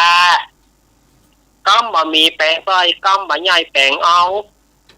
หมายความว่า ความต่างๆเนี่ย ดีๆนะมาหาตัวเก่ากำมาดีใส่ร้ายเป็นหมดเนี่ยเนาะ ใส่ร้ายเปิ้ล อืม ใส่ร้ายเปิ้ลนี่ขยายไปจนหูเรื่องบะใจมีเรื่องบะมีเกิดขึ้นมี เรามามี ก็ทำเพื่อมันมีเพื่อเปิ้ลเสียหายบอกว่าข้อมูลสาวาดตะเกียข้อมูลสาวาดตะเกียเนี้ย ก็มันยายแต่งเอานะ ตามใบใหญ่แปลงเอาก็คือสร้างเรื่องสร้างเอาผมเด่นผมเด่นให้ตัวเก่า มา เอาผมด้วยเพื่อเปิ้ลนี่เป็นกรรมโบราณเนอะกรรมโบราณที่เปิ้ลว่าเอาไว้ วันนี้บ้านพี่ที่ไหนเนี่ยกระลึงเรื่องเสียละ ฝนนะ อ๋อ ครับ เจ้า บ้าครึ่งที่เต็มเตียววะ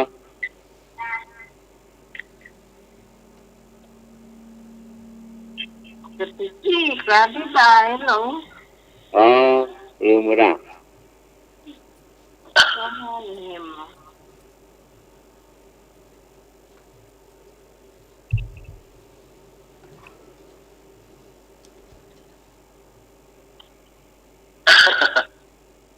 เอาคำใหม่มาค่ะ ปากเป็นลมเป็นปมแก้ยากปากเป็นลมเป็นปมแก้ยาก ปากเป็นลมเป็นผมแก้เนี่ย ครับผมเป็นยังไงเนาะ ก็คือคำพูดที่หวานน่ะถ้าอาจารย์สมัครคำพูดที่หวานทำให้คนเนี่ยทำให้คนเสียทรัพย์เสียต่างๆหลงไหล ลงไหลน่ามีเงินนะเนี่ย ฝัน ดีบดีก็มีรถก็เสียรถมีเงินก็เสียเงิน มีเนี่ยนะมีกระเป๋าเนี่ยนะกระเป๋าของต่างประเทศจะได้เงินอยู่ในห้าล้านแต่คุณต้องเสียมา300,000 บ้านกระเป๋าจะเข้ามาได้เนี่ยมันกำอู้กอกเคสนะแค่กำอู้ได้อีเขาก็ไปตกลงเนี่ยบางคนมีเงินไปก็เอาไปจ่ายทุกคนหมดโอนเข้าไปคนสุดท้ายก็บาได้ มันแก้เนี่ยคือจะคืน เพราะว่าคนที่โลก จะคืนกรรมก็บาได้ จะคืนกรรมก็มันตะลำเลิกเปิ้นจะเอาตายก็เลยปล่อยเงื่อนไขตามเลยนะคนเขาก็เสียคนนั้นก็ไปหลอกคนนั้นเสียคนนั้นไปหลอกคนนั้นเสียคนนั้นไปหลอกคนนั้นบ่มีที่สิ้นสุดเอาอีดีกว่าเนาะครับเนาะ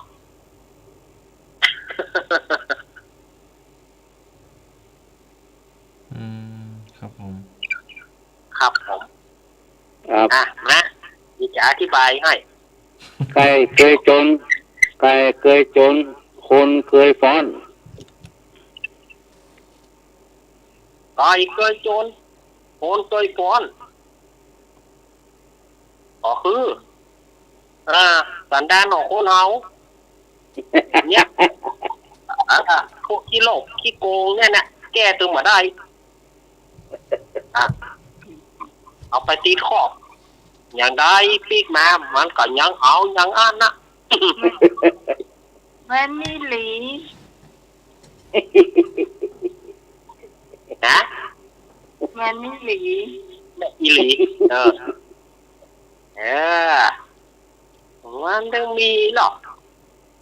ถูกมาเนอะคนวอกมันก็วอกอยู่อย่างนั้นมันต้องเพียงหลัก สื่อเนอะ เนี่ย คนบอกนะครับ คนสื่อมันจะพูดแต่พิธี ก็เปิ้น แต่พิธีเนอะ เขาในไล่มาตอนกันแล้วหันน่ะ ก็เพิ่นถึงว่าโอ้ยเพิ่นเอาโบราณเพิ่นว่าจะได้มาโคนเฮาหรือมันลบเป็นปีกกลีกเป็นหางลบฟอกลบแปดเลยเนาะ นี่ได้อ่ะมันถึงลบจนได้อ่ะมันเอาจนว่าฝ่ายตึงจับมันบ่ได้ มีอย่างเดียวว่ากุญแจมือนี่เดียวกุญแจมือกินมันได้กับฉีดยาน่ะฉีดยาเห็มอันน่าจะอยู่มัดล่ะก่อนกับยิงเป้านะของสมัยก่อนยิงเป้าน่าแก่คนน่ะคนนั้นนี่นะมันปัจจัยมันมีสมัยเฮานี่กับปัจจัยอย่างที่ตะกี้สมัยหลายกับหลายการแล้วมันอยู่สมัยไหนแล้วหมูเนาะว่าหมูมันมีอยู่เมินแล้วมีการออก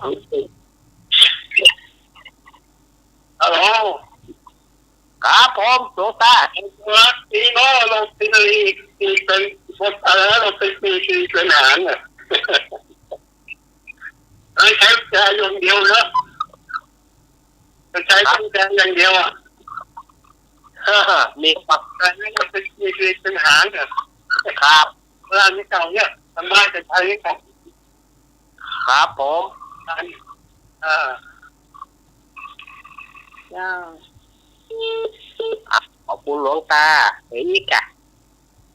เสนอกันความคิดความอ่านช่วยกันช่วยกันจ้าถูกมาถูกเจ้ามัน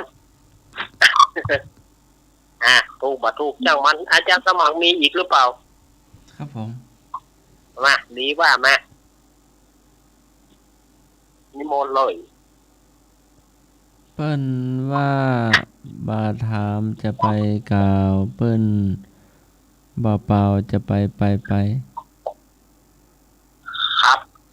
เปิ้นบาถามจะไปกล่าวก็คือว่าบัดใจเรื่องของเขาไม่ใช่เรื่องของเราบัดใจเรื่องของเขาเปิ้นบัดได้ถามเขาอันนี้ยกตัวอย่างให้สมัครฟังเปิ้นบัดได้ถามท่านสมัครเปิ้นนุ่งกางเกงลากอันนี้สมมติขึ้นนะครับสมมตินะสมมติขึ้นมานะสมมติขึ้นมาครับแล้วท่านสมัครไปแทรกอย่างเงี้ยอันนี้ยังหมายความว่าคนไม่ได้กล่าวของไปอู้จ้ะถ้าเพิ่นอู้ถึงท่านสมัครเดี๋ยวเขาจะอู้ไปตอบเรื่องนี้ตู้ลุงทองที่ว่าหรอเรื่องนี้ตู้ทองเปิ้นว่าเปิ้นประสบกับตัวเปิ้นบางเปิ้นยังปะตันอย่างเตื้อบางทีเปิ้นรู้ว่าเปิ้นมาถามเจ้าว่านี่หน่อยก็มีเนี่ยพอเขาเปิ้นชื่อนี่เปิ้นชื่อเปิ้นเป็นนักเทศเก่งไงเปิ้นยังบ่ได้ถามเตื้อเนี่ยตู้ลุงเปิ้นเอามาอู้หลายเตื้อละเรื่องนี้บางทีลบสีนั้นลบสีนั้นไปโจรกันเนี่ยคนหนึ่งไปบัดใจลูกลบสีนั่นอย่าลบสีนั่นไปโจรเนี่ยล่าตามล่าบัดแจ้งเนี่ยเอาจริงว่าเถอะตู้ลุงบัดแจ้งว่าเอาจริงว่าเถอะทองพันถึงว่านะเชื่ออันนี้เปิ้นว่าเปิ้นบาถามจะไปกล่าวเปิ้นบาเปล่าอย่าปล่อยคำว่าสมัยก่อนเนี่ยอาจารย์สมัครสมัยก่อนนี่นะไม่ได้มีเสียงตามสายไม่ได้มีเครื่องขยายเสียงถ้าจะมีการประชุมจะมีการงานต้องเป่าไปช่วยวัดนะตีมองแล้วครับไม่ได้ตีมองใช้ปากเปล่าเลยไปช่วยวัดอย่าสมมติว่า สมมติวัดไผ่หินเราจะมีงานเนี่ยก็ให้คนไปเป่าวัดไผ่หินจะมีงานไปช่วยกันน้องอันเนี้ยคือคำว่าเป่าประกาศเราอยู่บนภูเขาหรือว่าอยู่บนบ้านเลยไปทั่วบ้านนั่นแหละไปนั่นแหละไปถึงก็อยู่จุดไหนกับเป่าเอิ้นไปภาษาอีสานว่าเอิ้นภาษาเมืองของเขาว่าเอิ้นหรือว่าเป่าปักไปผู้ผ้าก็ได้หรือว่ากรรมการก็ได้ไป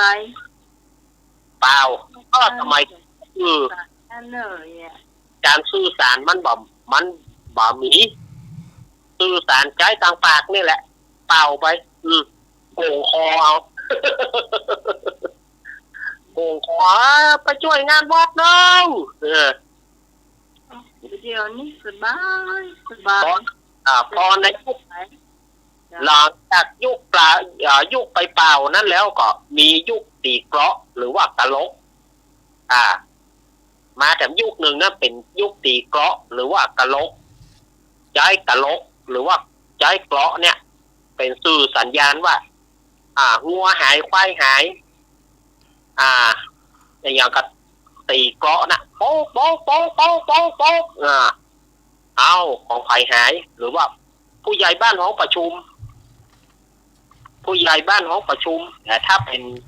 มีงานวัดกับตีละครเอาอันนี้มาอีกยุคหนึ่งพอมาอีกยุคหลังก็มีเครื่องตามสายขึ้นมาเครื่องตามสายขึ้นมาประเดี๋ยวนี้คนที่เป่าก็บ่มีละโยนให้กำนันโยนให้ผู้ใหญ่บ้านประกาศเครื่องตามสายไปเลยอย่างนี้มันมีเป็นยุคหรอ มีเป็นยุคผมอันนี้ตามสายก่อนประกาศเรื่องเนอะนั่นแหละครับการเรียบร้อยเนาะแล้วมีกรรมนะครับไม่นี่อยู่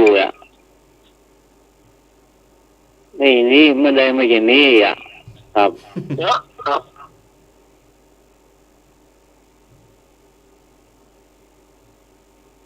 มันมียุคที่ใจยุคที่เปล่ายุคที่ใจเกราะใจกะลกบัดเดี๋ยวนี้น่าเสียดายกะลก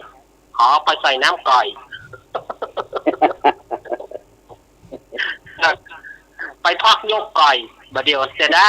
ายกะลกของเก่าของหลังเนาะเอาไปทอดกี่รถทีเนาะไปกี่รถทีแล้วกะลกไว้แน่หรอสีหนึ่งก็เปิดเนี่ยเนาะงัวไปหายควายไปหายสมัยก่อนใจเปราะใจกะโหลกนั่นแหละครับยื้อควายควาย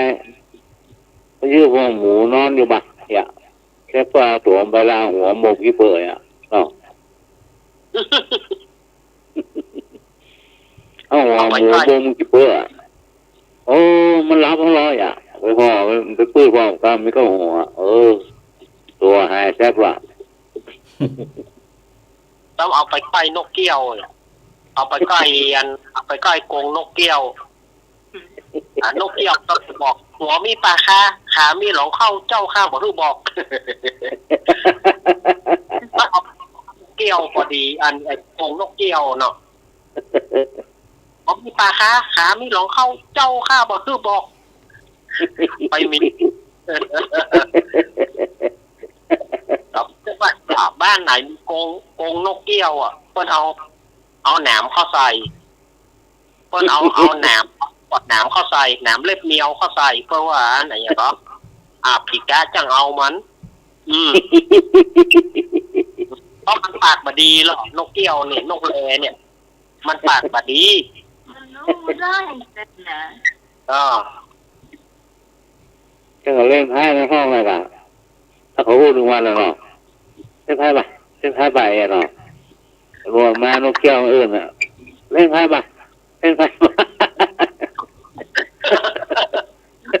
โอ้ถ้ามันปากได้แล้วระวังก็ดีนะถ้ามันปากได้ แล้วระวังให้ดีอย่าได้ไปอู้อย่างให้มันฟังทีเดียว อย่าได้ให้มันพูดทีเดียวนะมันก็ระวังให้ดีเถอะขายหน้าทันที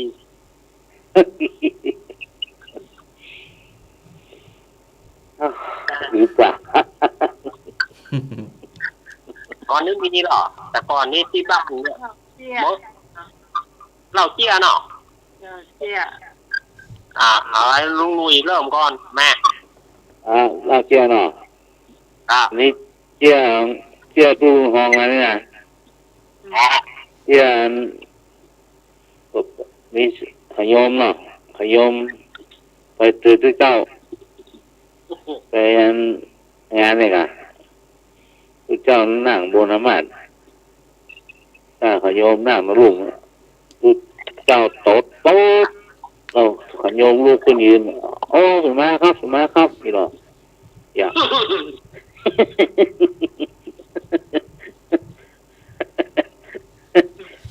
เจ้าเลยคัดต้องโต๊ดแต๊บโยมได้ยินใส่ลูกคุณโอ้สมาครับสมาครับอย่า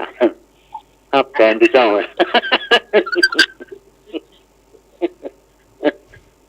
เจ้าพิกวัดเอาสั่งเอาสตางค์ให้ฝากความดีแล้วเปื่อนมันนี่ยินใส่ขยมเหมือนกันนี่ยินใส่มา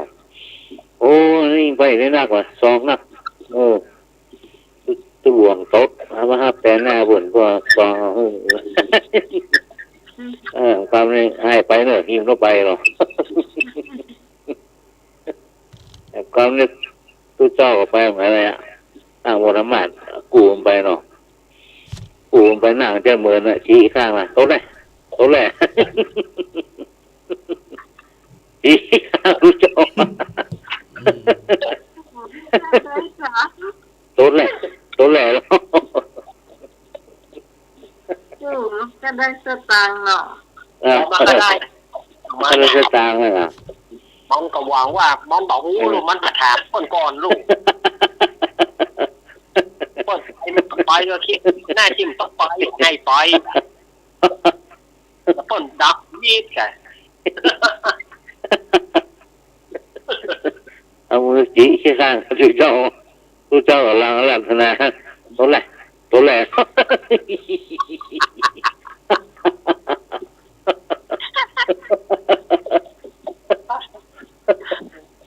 เจ๊จำไว้เนอะตัวแหล่ตู้เจ้าโคตรปีกมาบ้านอย่างนี้ว่าอะไรขี้ครับไปแซ่โจดหัว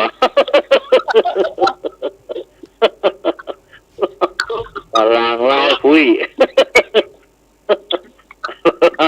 เราเปี้ยนะเพื่อนโอ้ยอย่างงั้นลายคุยผู้เจ้าบัดโต๊ดเอาบ่โต๊ดกับบัดโต๊ด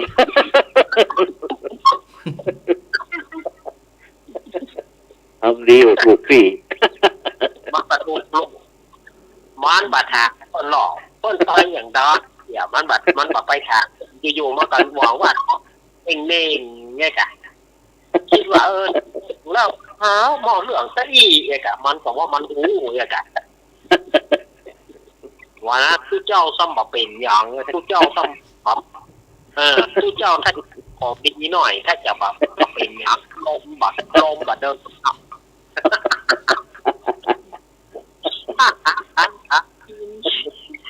ยิงแกงหกค่ะปุ๊บมาบอกว่า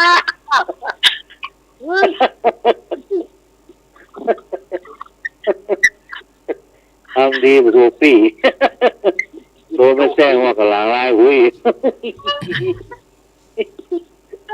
บางทีเอาบ้องแกงหัวแม่เนาะบอกว่าท่านสมาท่านไหนบ้องแกงหัวเจ้า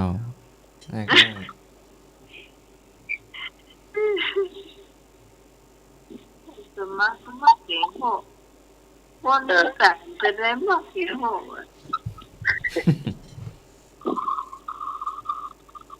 อย่างเงินสุ่มหัวจักใส่แกงหัว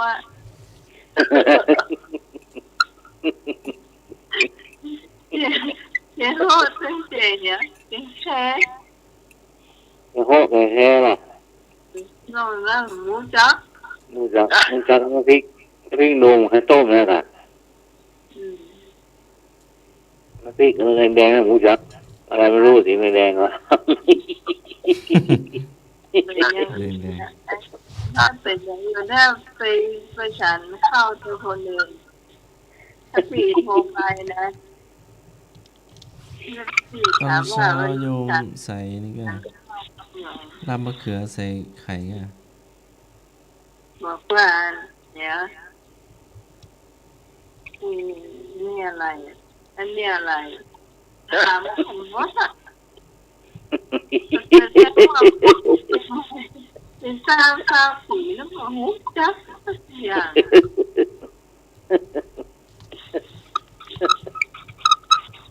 จักอันจักอัน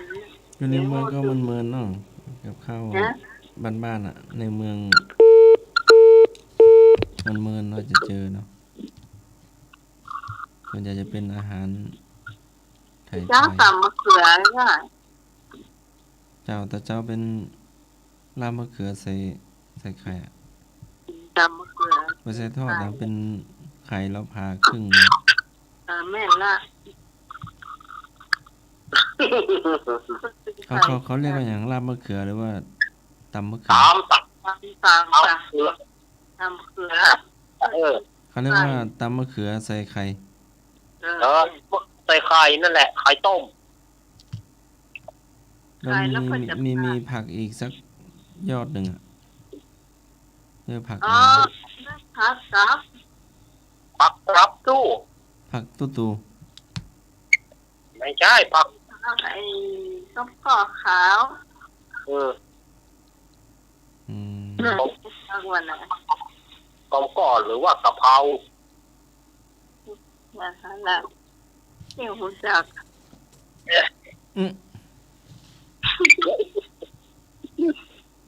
มีฟังสียอดเดิมค่ะละ เจ้าก็บิณฑบาตตายอยู่เนาะเกือบ7:40ก็ว่าไม่มีใคร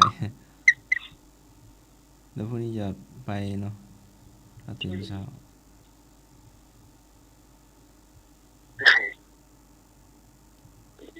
รู้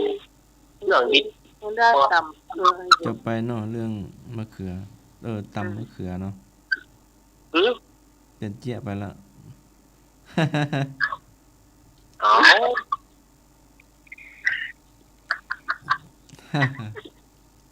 ตำมะเขือเนาะ ทำมะเขือ ตำมะเขือถ้าเปิ้นจะใส่ไข่เปิ้นจะใส่อัน ใบส้มก่อขาวเข้ามากับส้ม บ่ฮู้ ก่อ ว่า มัน แม่ทำเองหรือว่าไปซื้อตลาดมาบ่ฮู้เนาะบ่ได้ท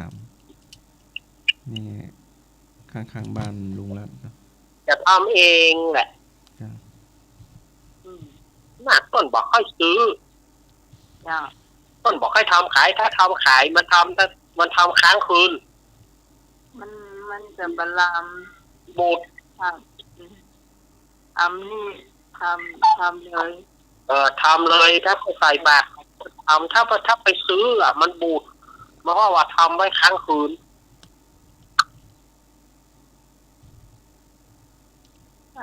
ถ้ากินใบส้มก่อได้ก็ดีนะ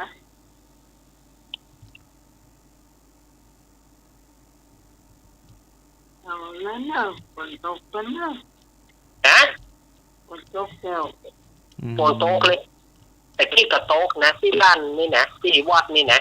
ที่เห็นข่าวพยากรณ์ก็เห็นว่าจะมีฝนมีเนี่ย พยากรณ์เหมือนแหม่มันนอน ไม่แน่ใจ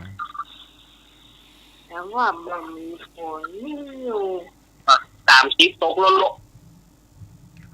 โต๊ะ80บาทโต๊ะ 30% ยังตก 10% โต๊ะนานให้มันได้อย่างอีกแกนี่นะ เอาเป็นคงตุกก็ได้นะ เอาเจ้าบางทีบะหมี่เอาฟังว่าบะหมี่เนาะ นะ ลูกที่ไหนมา ตีล้างต้องเรื่อง อาทิตย์ที่แล้วอ่ะ บอกว่าบ่มีผลกระทบภาคเหนือ เจ้า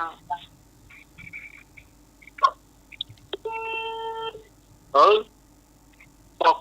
ไม่มีผลกระทบทางภาคเหนือตอนบนนี่อ่ะมาโลแล้วมันมาอย่างไรเนี่ยบ่มีผลกระทบ โธ่แต่ว่ามันมีผลกระทบ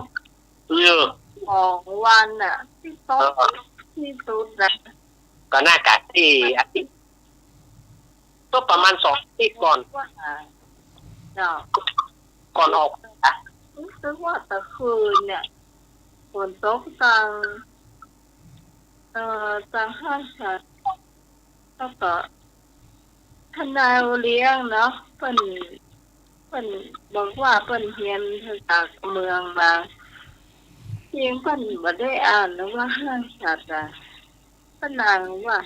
ห้างสัตว์ ห้างสัตว์ อันเพิ่นว่าแต่ก่อนมันเป็นห้างสัตว์ว่ะทำเป็นห้างอ่ะห้างนาห้างสัตว์อ่ะถ้าคนภาษา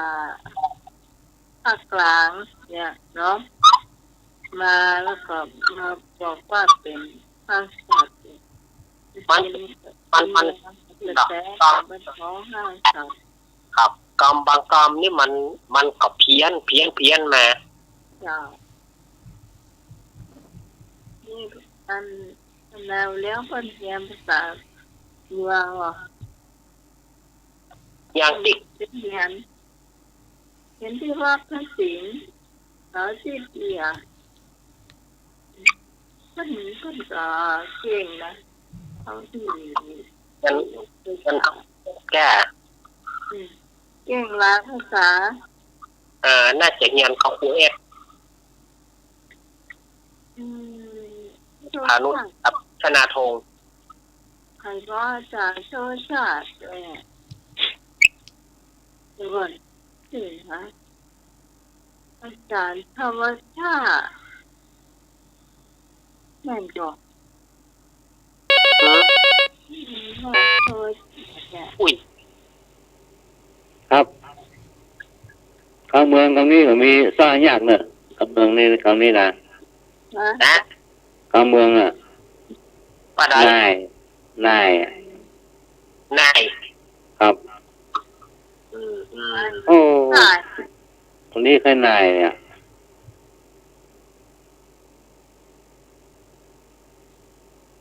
นายก็คือเบื่อไก่มันเป็นไก่กรรมนายเบื่อไก่มันไม่ได้ตอนนี้เขาเหนื่อยมันคือจะเหนื่อยนายก็เอามาว่าก่อนหลวงตาครับไอ้นายนี่ไม่ได้วันมาอื่นเหรอ นะ ไอ้วันมาอื่นหรือเปล่าวันมาอื่น วันมารืนถ้าเป็นภาษาคำเมืองเรียกว่าวันฮือ น่าจะใช่นะ วันฮือน ายเรียกวันอื่นเนี่ย ไม่ใช่หลวงตานายเขาเรียกว่าบัวไม่ใช่ว่ามารุน ไอ้พ่อเขาบอกว่าวันนายเขาขอเยอะไงวันนายนายมาอื่นไงหลวงพ่อพระอาจารย์ใช่ว่ามารุนบัว นั่น ไอ้พ่อ หลวงตาตอนนี้เอาแล้วนะหลวงตานี่หลวงตาจะออกอีกแล้ว วันนั้นก็อยากก็อู้กันเรื่องพักฝังแกอู้เรื่องหน่วยบางครั้ง เดี๋ยวนี้นายนี่จะนายคือเบื่อจ้าทำเดียวกันหลวงตาสมองว่าวันมะรืน มันไม่ใช่อย่าหลวงตา ไม่ใช่ มันฮือ ไม่ใช่ มันคนละเรื่องแล้วนี่ โอ้ละทิศ มันคือวันการลูกอะ ครับอันนี้ความเนี่ยจ้องอ่ะจ้องเนี่ยเขาบอกว่าเราเดือนเนาะ ไอ้ล่ำเหลือน่ะลับใส่แกงล่ำเหลืออะไร ไหนจ้อง จะเอาแจไว้อ่ะจะเอากุญแจไว้จะเอาเข้าตีเข้าแตกมันกุญแจ มาจุกรายการก็สั่งไว้เฉย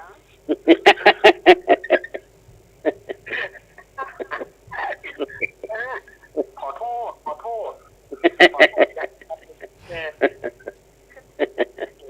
ไปว่าดังมีไผ่หูลักหูมีไผ่หูลักหูเอากำมัน เพื่อนนั้นเพื่อนน้องบ้านเราจองป่วยไปเสียงดังเลยเอาข้าแจ๋วหัวก็ได้เลย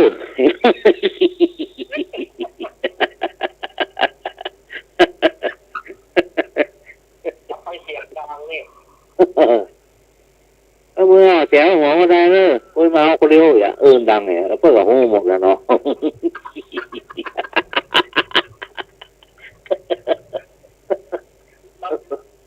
ดีหรออันนี้เมินมาแล้วนะอันนี้กลับบ้านเนี่ยหลวงพ่อเนนก็คืออาจารย์ของอาตมาเนี่ย ครับ พ่นตาพ่นบดีเหมือนกันแล้วพ่นดูเมื่อเก่ง อ๋อ พ่นร้องว่าพระลุง ครับ แล้วมีมีคนหนึ่งชื่อเมธาเนี่ยไปถามเมื่อพระลุงข้าขอพอเมื่อข้าหน่อยไอ้จูเอาตังข้าไปเซา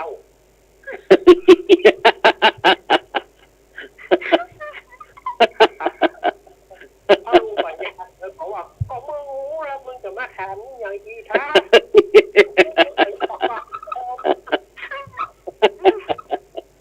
ขอพอไอ้จูเอาตังข้าไปเซาก็อู้เราไปบอกเมื่อ ไม่เคยยุ่งเหมือนอย่างเลย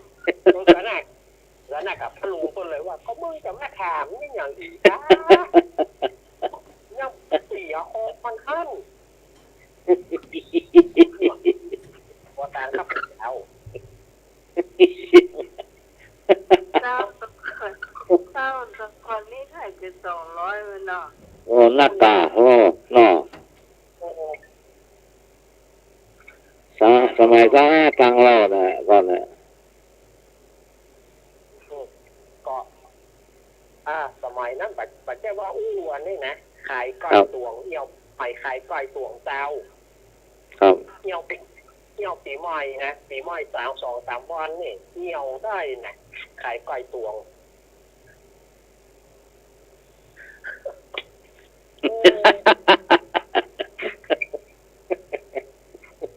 เสียงใจมันด่ามันแล้วใจเนาะรู้เมื่อเนาะ ดูเหรอนะไอ้ดูรักตาขับไปจ้ะ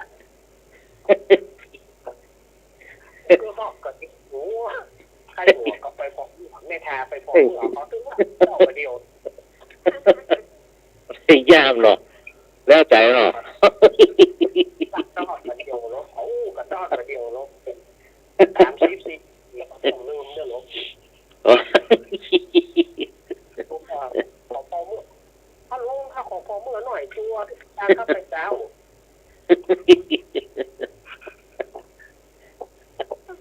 ไม่ไปเนาะ ผู้ว่าจะรู้ดัง ตาเอาเนี่ยไว้นี่ ความจริงมันจะต้องเป็นนี่สตางค่าหาอย่าปล่อยเอาค่าปล่อยถ้าขอดูเมื่อหน่อยเนาะกับมันก็จะเปิงกันเนาะ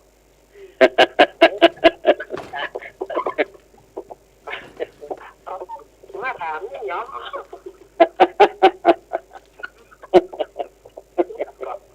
ไปที่ข้าชัวโอ้เราจะมาเนาะ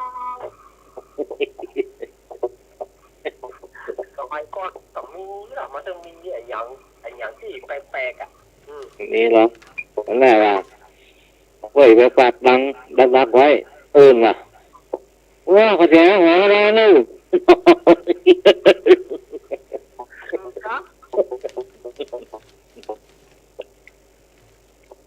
ฮะ เนี่ย ยังก็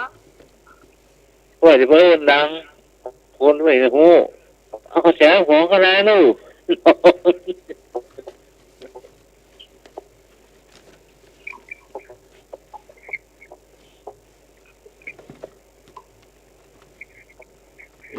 อันนี้ก็ตู้เจ้าลองไม้ใหม่นะซื้อไม้ใหม่มาแล้วเมินแล้วออกตามวัดเมินละซื้อไม้เพื่อไม้มาถวายเล่นไม้กับไม้นั่งอะไรก็ฮัลโหล1 2 3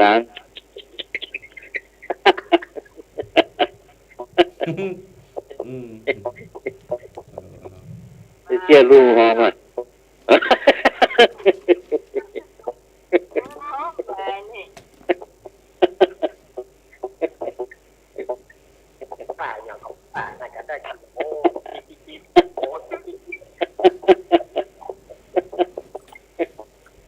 มาถึงงานเป้า มาพูดกระหลังมาจังใดก็ได้อ่ะ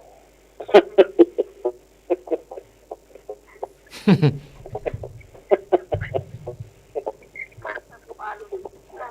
ใครสามารถสอนรอฟังได้ เพื่อเข้ามาส่งไม่ได้กินสักคำ แหมลูก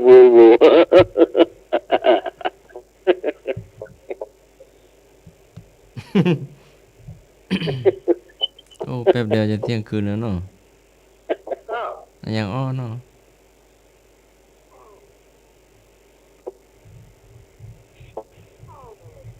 เฮ้ยเนาะ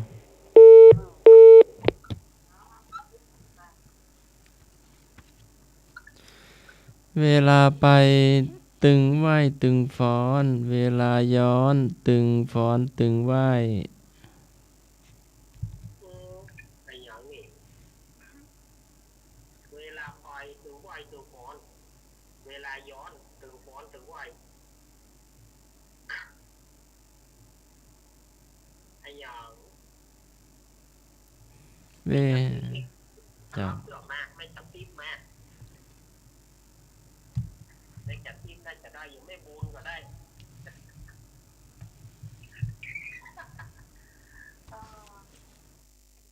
มีข้อแหได้ไปต่อได้รู้ลุยมากเขาลุย ลุงหน่วยเนาะ รู้ลุยมากเขามั้ง เวลาไปตึงไหวตึงฟ้อน เวลาย้อนตึงฟ้อนตึงไหวเป็นคนเรานี่แหละ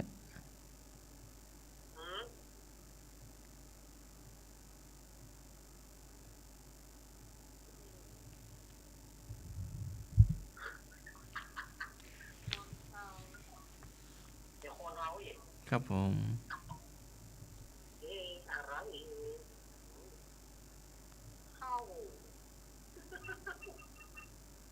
อะไรเข้ามาแล้วตัวช่วย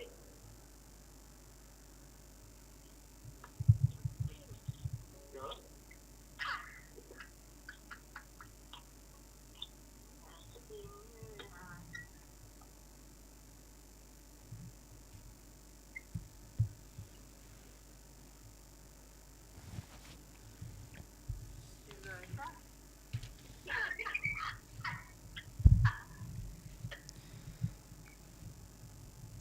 คน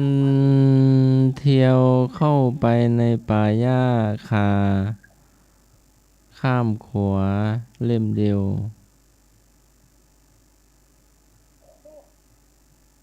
โคนเดียวเข้าในป่าหญ้าคา ครับผม ข้ามขวาเล่มเดียว เล่มเดียวเอา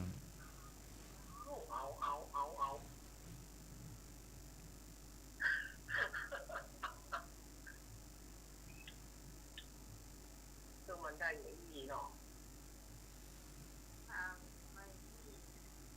ก็ต้องถามมาลายนี้ละนี้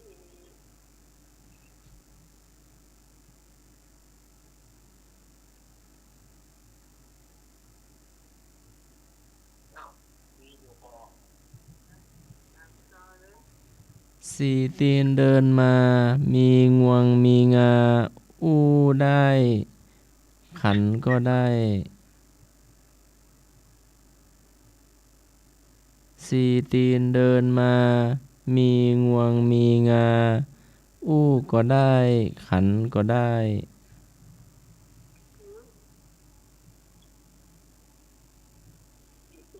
เดินมามีงูมีงา ครับ ก็ได้ขอนก็ได้ ครับผม เข้าไก่งวง ไก่งวง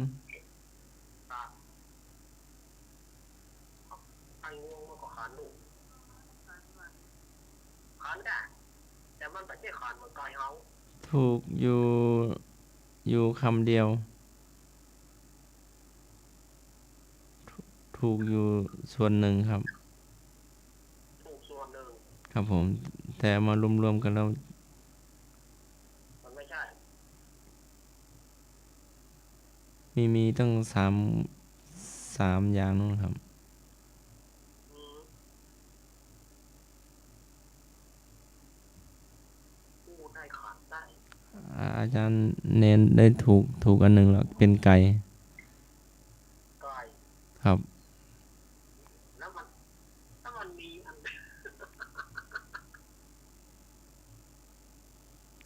โอ้เอาเห็นล่ะ เอาลูกหน่วยลองมาตอบดูทุกท่านเลยเนอะฮะนามัยถูกเต็มคนอุ้มไก่ขี่ช้าง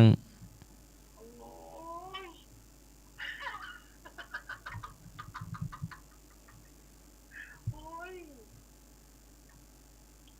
ไม่เอาลายนี้ลีนะโอ้ชีจังอุ้มของละสิละ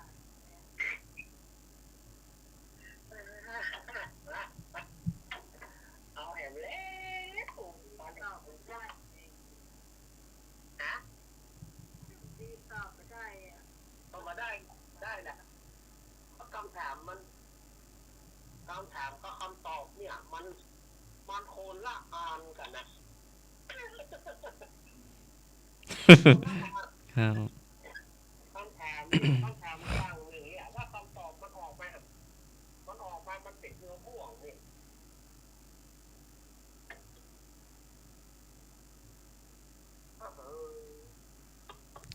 อำลาเหรอแป๊บเดียวเที่ยงคืนแล้วเนาะอำลาก่อนหรือว่าจะถามต่อเที่ยงอีก5 นาทีเนาะ เอาปีว่าไปไหนปี ลุงหนุ่ยมาแล้ว ครับได้ครับผมขอโทษครับมาอาจารย์ครับผมอาสมาครับอาจารย์ขอรับครับผม ครับผม เรียกผมครับสวัสดีพี่สมัยนะครับสวัสดีจุจีนะครับน้ำมากครับเชียร์ทุกท่านนะครับรับดีกว่าดีครับ100 ครับ เจ้า ตาตู้ผมได้ผลเป็นตู้เจ้าหรอกตาลุย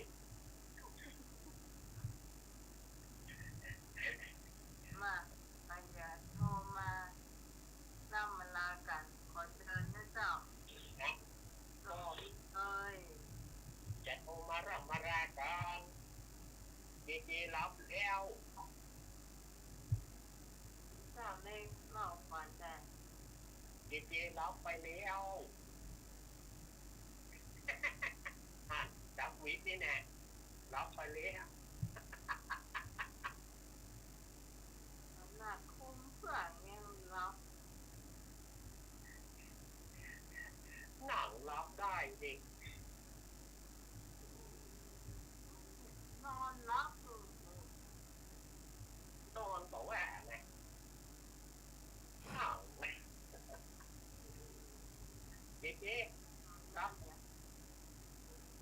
ตอบเต้ว่ะ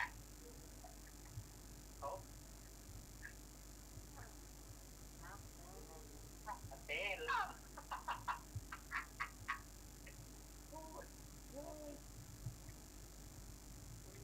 มีคุณผู้ฟังท่านใดจะมาล่ำมาลาค่ะขอเชิญนะเจ้า แล้วปัจจัยเพียงเท่านี้สักเสียงเกินไปตีหนึ่งบุญอย่าโทรมาปีแลไปละกา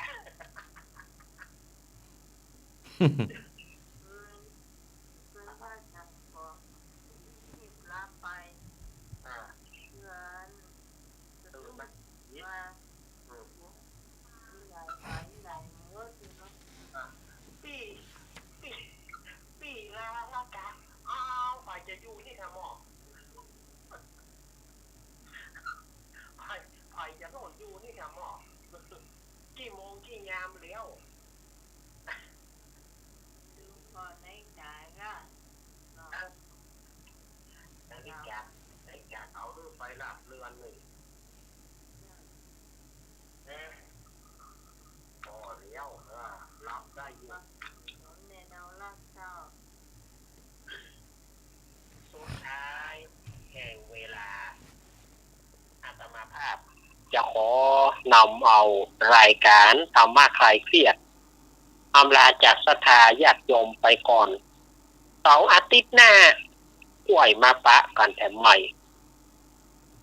วันนี้ขอให้ท่านทั้งหลายจงมีความสุขความเจริญญาติโยมมุ่งมั่นปรารถนาสิ่งไหนเพื่อสมความมั่นปรารถนาพรุ่งนี้ขอศรัทธาญาติโยมพบกับความสดใสพบแต่โชคและก็รวยกันทุกคนขอบคุณท่านอาจารย์วิศวะวรกิจโจที่ได้เอื้อเฟื้อเวลาให้กับรายการธรรมะคลายเครียดขอบคุณท่านอาจารย์สมัครยานศิโล ครับผม ขอบคุณหลวงพ่อนิพนธ์หลวงตากฤษแล้วก็ครูบาอาจารย์ขอบคุณพี่พิสมัยที่ได้ให้อาตมาภาพมามาจ๋าสาระต่างๆขอบคุณนักเนื้อ เจ้า ขอบ อาจารย์เอาละเยนานเหมือนกันเจ้าที่มาช่วยรายการเชิญครบนะเจ้า ขับแล้วก็ ได้ยินเสียงนาฬิกาไฟเจก็ มาใจ อ๋อใช่ ประมาณนั้นเนาะ เจ้า แล้วก็ขอสถาญาติโยมเฮาผู้คนเนอะที่เปิดฟังนะทีมงานธรรมะคลายเครียดรับดีฟันดีพรุ่งนี้รวยพรุ่งนี้รวยพรุ่งนี้รวยรับดีฟันดีราตรีสวัสดิ์ที่ฟังลายตั้งอย่างนี้ก็ต้องขอบคุณนักนะเจ้าตะคืนนี้ได้ยินแล้วสานิพนธ์บอกว่าที่ดูก็บ่น่าจะได้แต่ที่ฟังเนี่ยเยอะมาก ครับ ฟั แล้ ง วก็ ประมาณเท่าไหร่หัว ฮะ การฟังมีประมาณเท่าไหร่หัว ก็ว่า นี่คุณบอกว่า4,000 กว่าคน อีก เจ้า แล้วก็ฝากความสุดตรงหาเม็ดยายแดงตัวเนอะหายวุ้นยายแดงเนอะปอนได้มาอยู่เข้ามาในทีมงานธรรมะคลายเครียดของเขาแถม เจ้าย ายแดงเป็นกำลังใจให้เนอะสู้ เจ้าไม่แดงเนาะ ๆครับ หายรวยเจ้า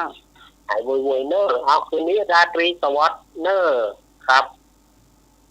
เจ้าต่อไปเป็นท่านสมัครโอ้เดี๋ยวก่อนก่อนหรือยัง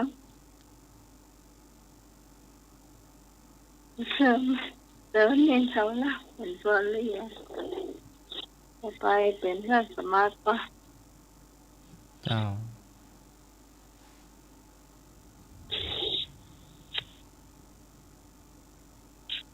ศีละเมวะอิทะอัตคังศีลเท่านั้นเป็นเลิศในโลกค่ำคืนนี้ก็กราบขอสมาภัยแล้วก็ขอเจริญพรหลับฝันดี ตื่นเป็นสุขหลับเป็นสุขไหว้พระสวดมนต์ขอเจริญพร เจ้าสำหรับค่ำคืนนี้ขอบคุณคุณผู้ฟังทุกแสงทุกสายที่มาช่วยกันตัดรายการธรรมะไขเสียดนะเจ้า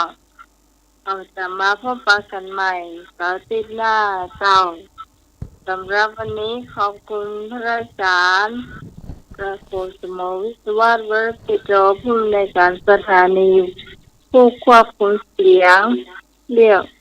เพลงมีคุณผู้ฟังได้ฟังด้วยสำหรับพระเจ้าพิสมัยจุติโยดอนจากบ้านดอนตันบนเมืองแก้วอำเภอแม่ริมจังหวัดเชียงใหม่ต้องลาคุณผู้ฟังไปเพียงตัวนี้ก่อนเขาจะมาพบกันใหม่สาธิตนาตั้งแต่3 ทุ่มถึงเที่ยงคืนเจ้ากับเราวันนี้ต้องบอกคุณ